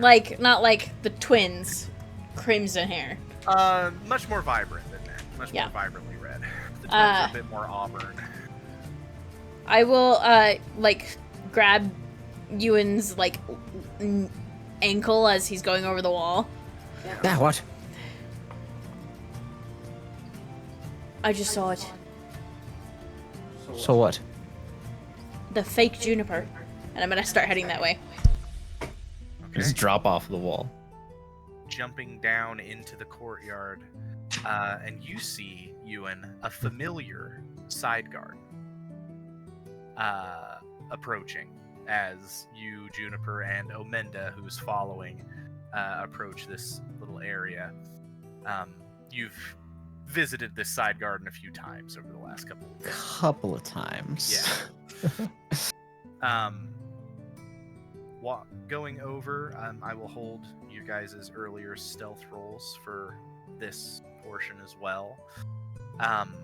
You approach this portion of the garden. There's no immediate guards around that you're worried about.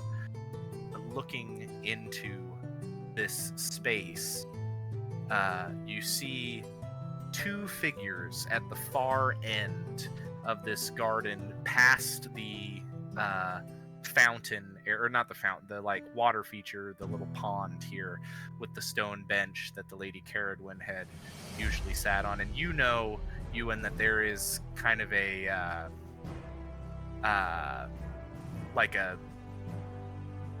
hedge maze sort of thing past this garden in that direction. But you do see, all three of you see two figures kind of standing, having a hushed conversation on the other side of the garden here. Can we tell who it is? You can see red hair, and you can see horns on the other figure.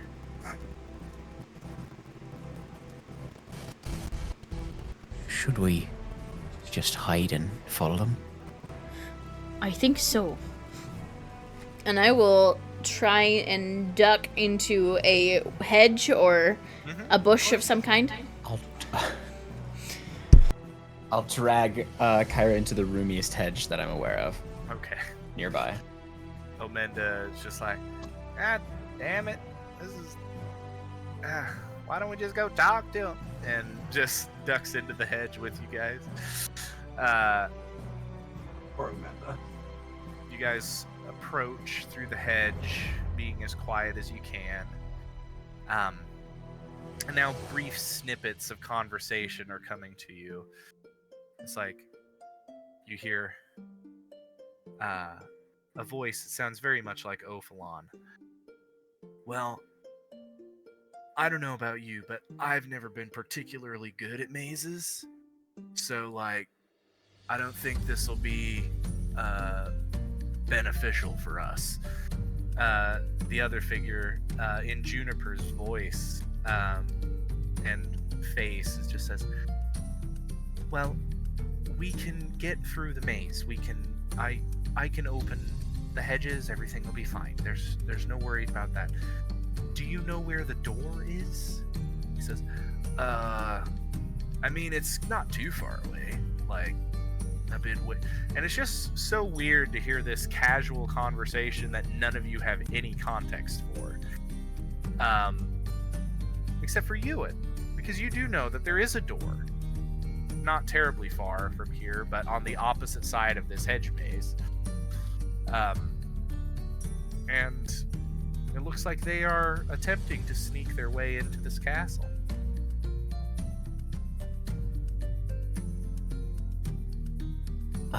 Just so I don't get us caught or make us miss anything, I'll keep that to myself for the moment. Okay. The two of them kind of finish their hushed conversation. They're like, all right, let's get this over with. I don't know why we're doing this in the middle of the day. It seems like a bad idea. But the figure that looks like Ophalon just follows the figure that looks like Juniper into the hedge. And they do begin using magic that's very familiar. It is very clearly Juniper's magic. She is, but just not necessarily in ways you've seen her use it before. You see her waving her hand and like opening sections of hedge just to step through, and then it kind of mends itself behind them. The three of you are able to, kind of keep low throughout the through the hedges themselves. Yeah, Kyra. Can I see if Juniper is wearing her ring? Make a perception check with disadvantage.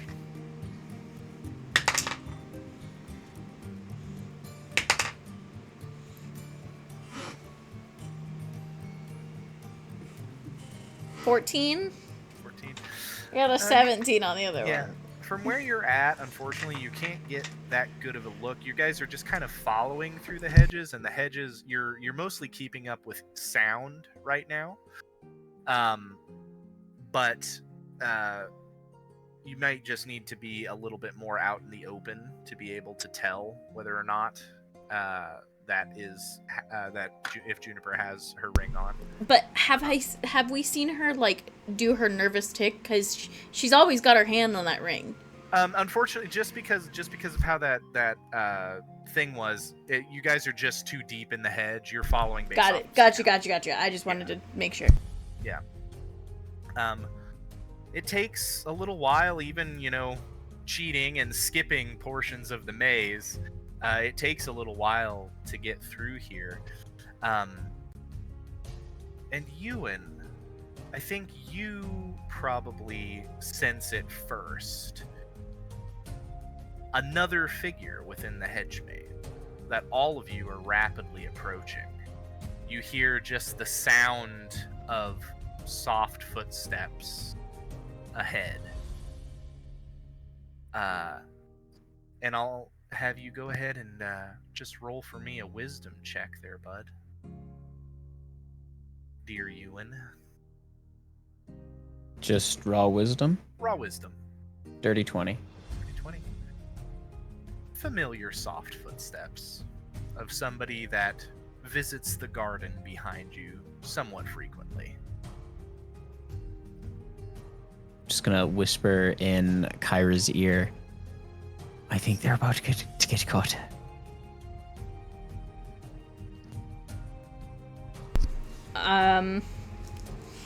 Noted. I will nod and acknowledge the comment and kind of continue to follow, but like a few more paces back. Mm-hmm.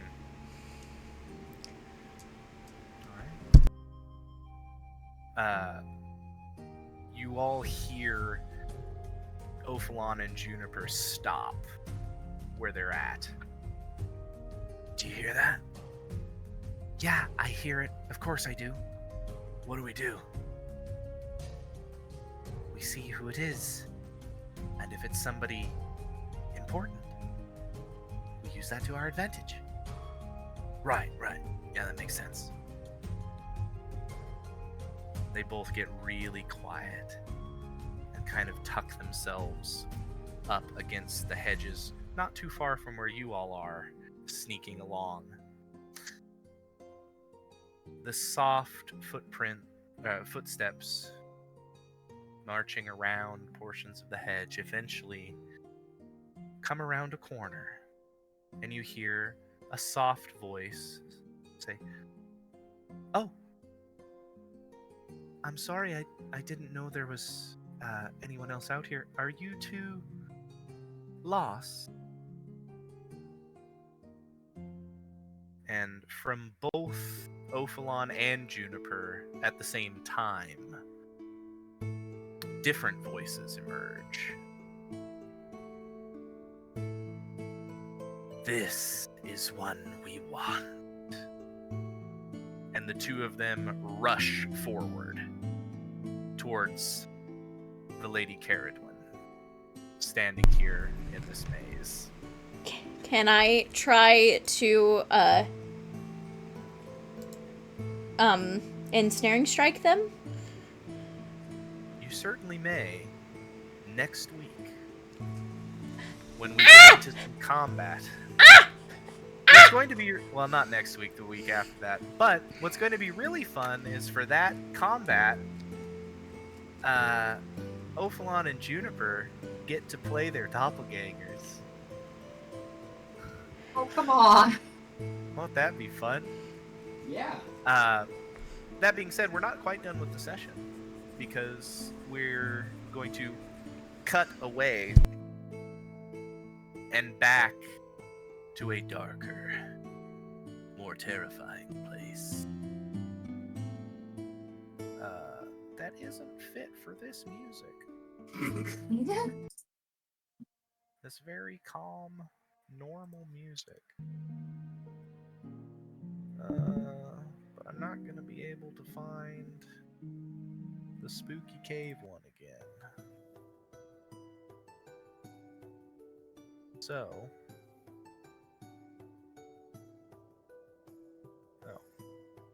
it was right there.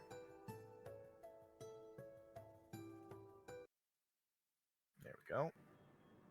We return to this. As somewhere far below the surface of the world, two figures hang suspended in dark webs as the sound of a strange fey creature snips with scissors at something far above.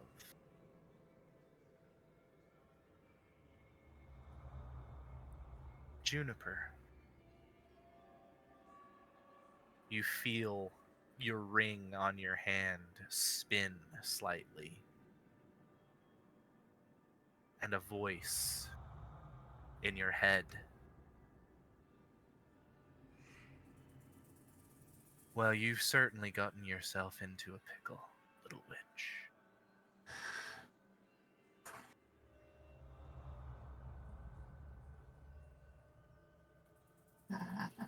She has to bite her tongue to prevent herself from chuckling nervously.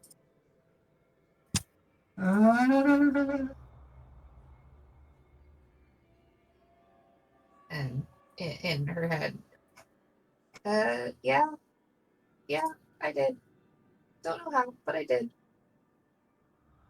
What are you going to do about it? Well, we tried getting out of the webs. And whatever's keeping us here in the cave seems to be resistant to magic.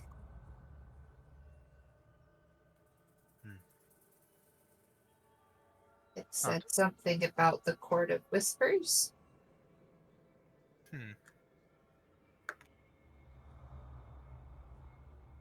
I cannot say that is a term I have heard before. I'll look into it. Firstly, though, I think we need to get you and your friend out of here.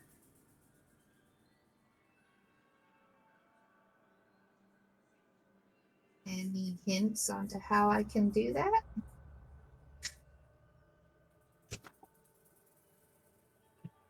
Have a little faith, little witch. Drop the ring.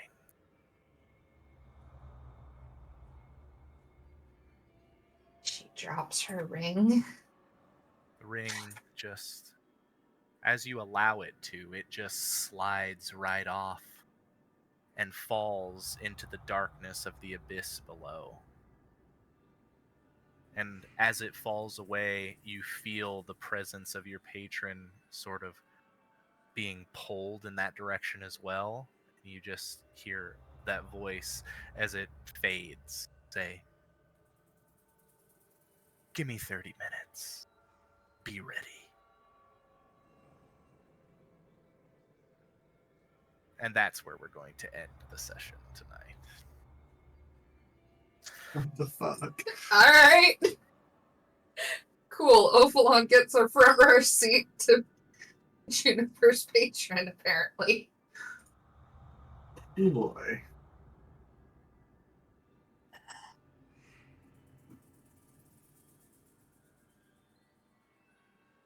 Based. I love a good doppelganger. I don't. I also really hate spiders, and Travis hates them more than I do. Yeah. But I will contend that you are the only person that put real spiders in this session. I put a weird fey spider entity. Still spider adjacent. You say that like it makes it better, Kyle. You It know, doesn't. I don't know. If I was scared specifically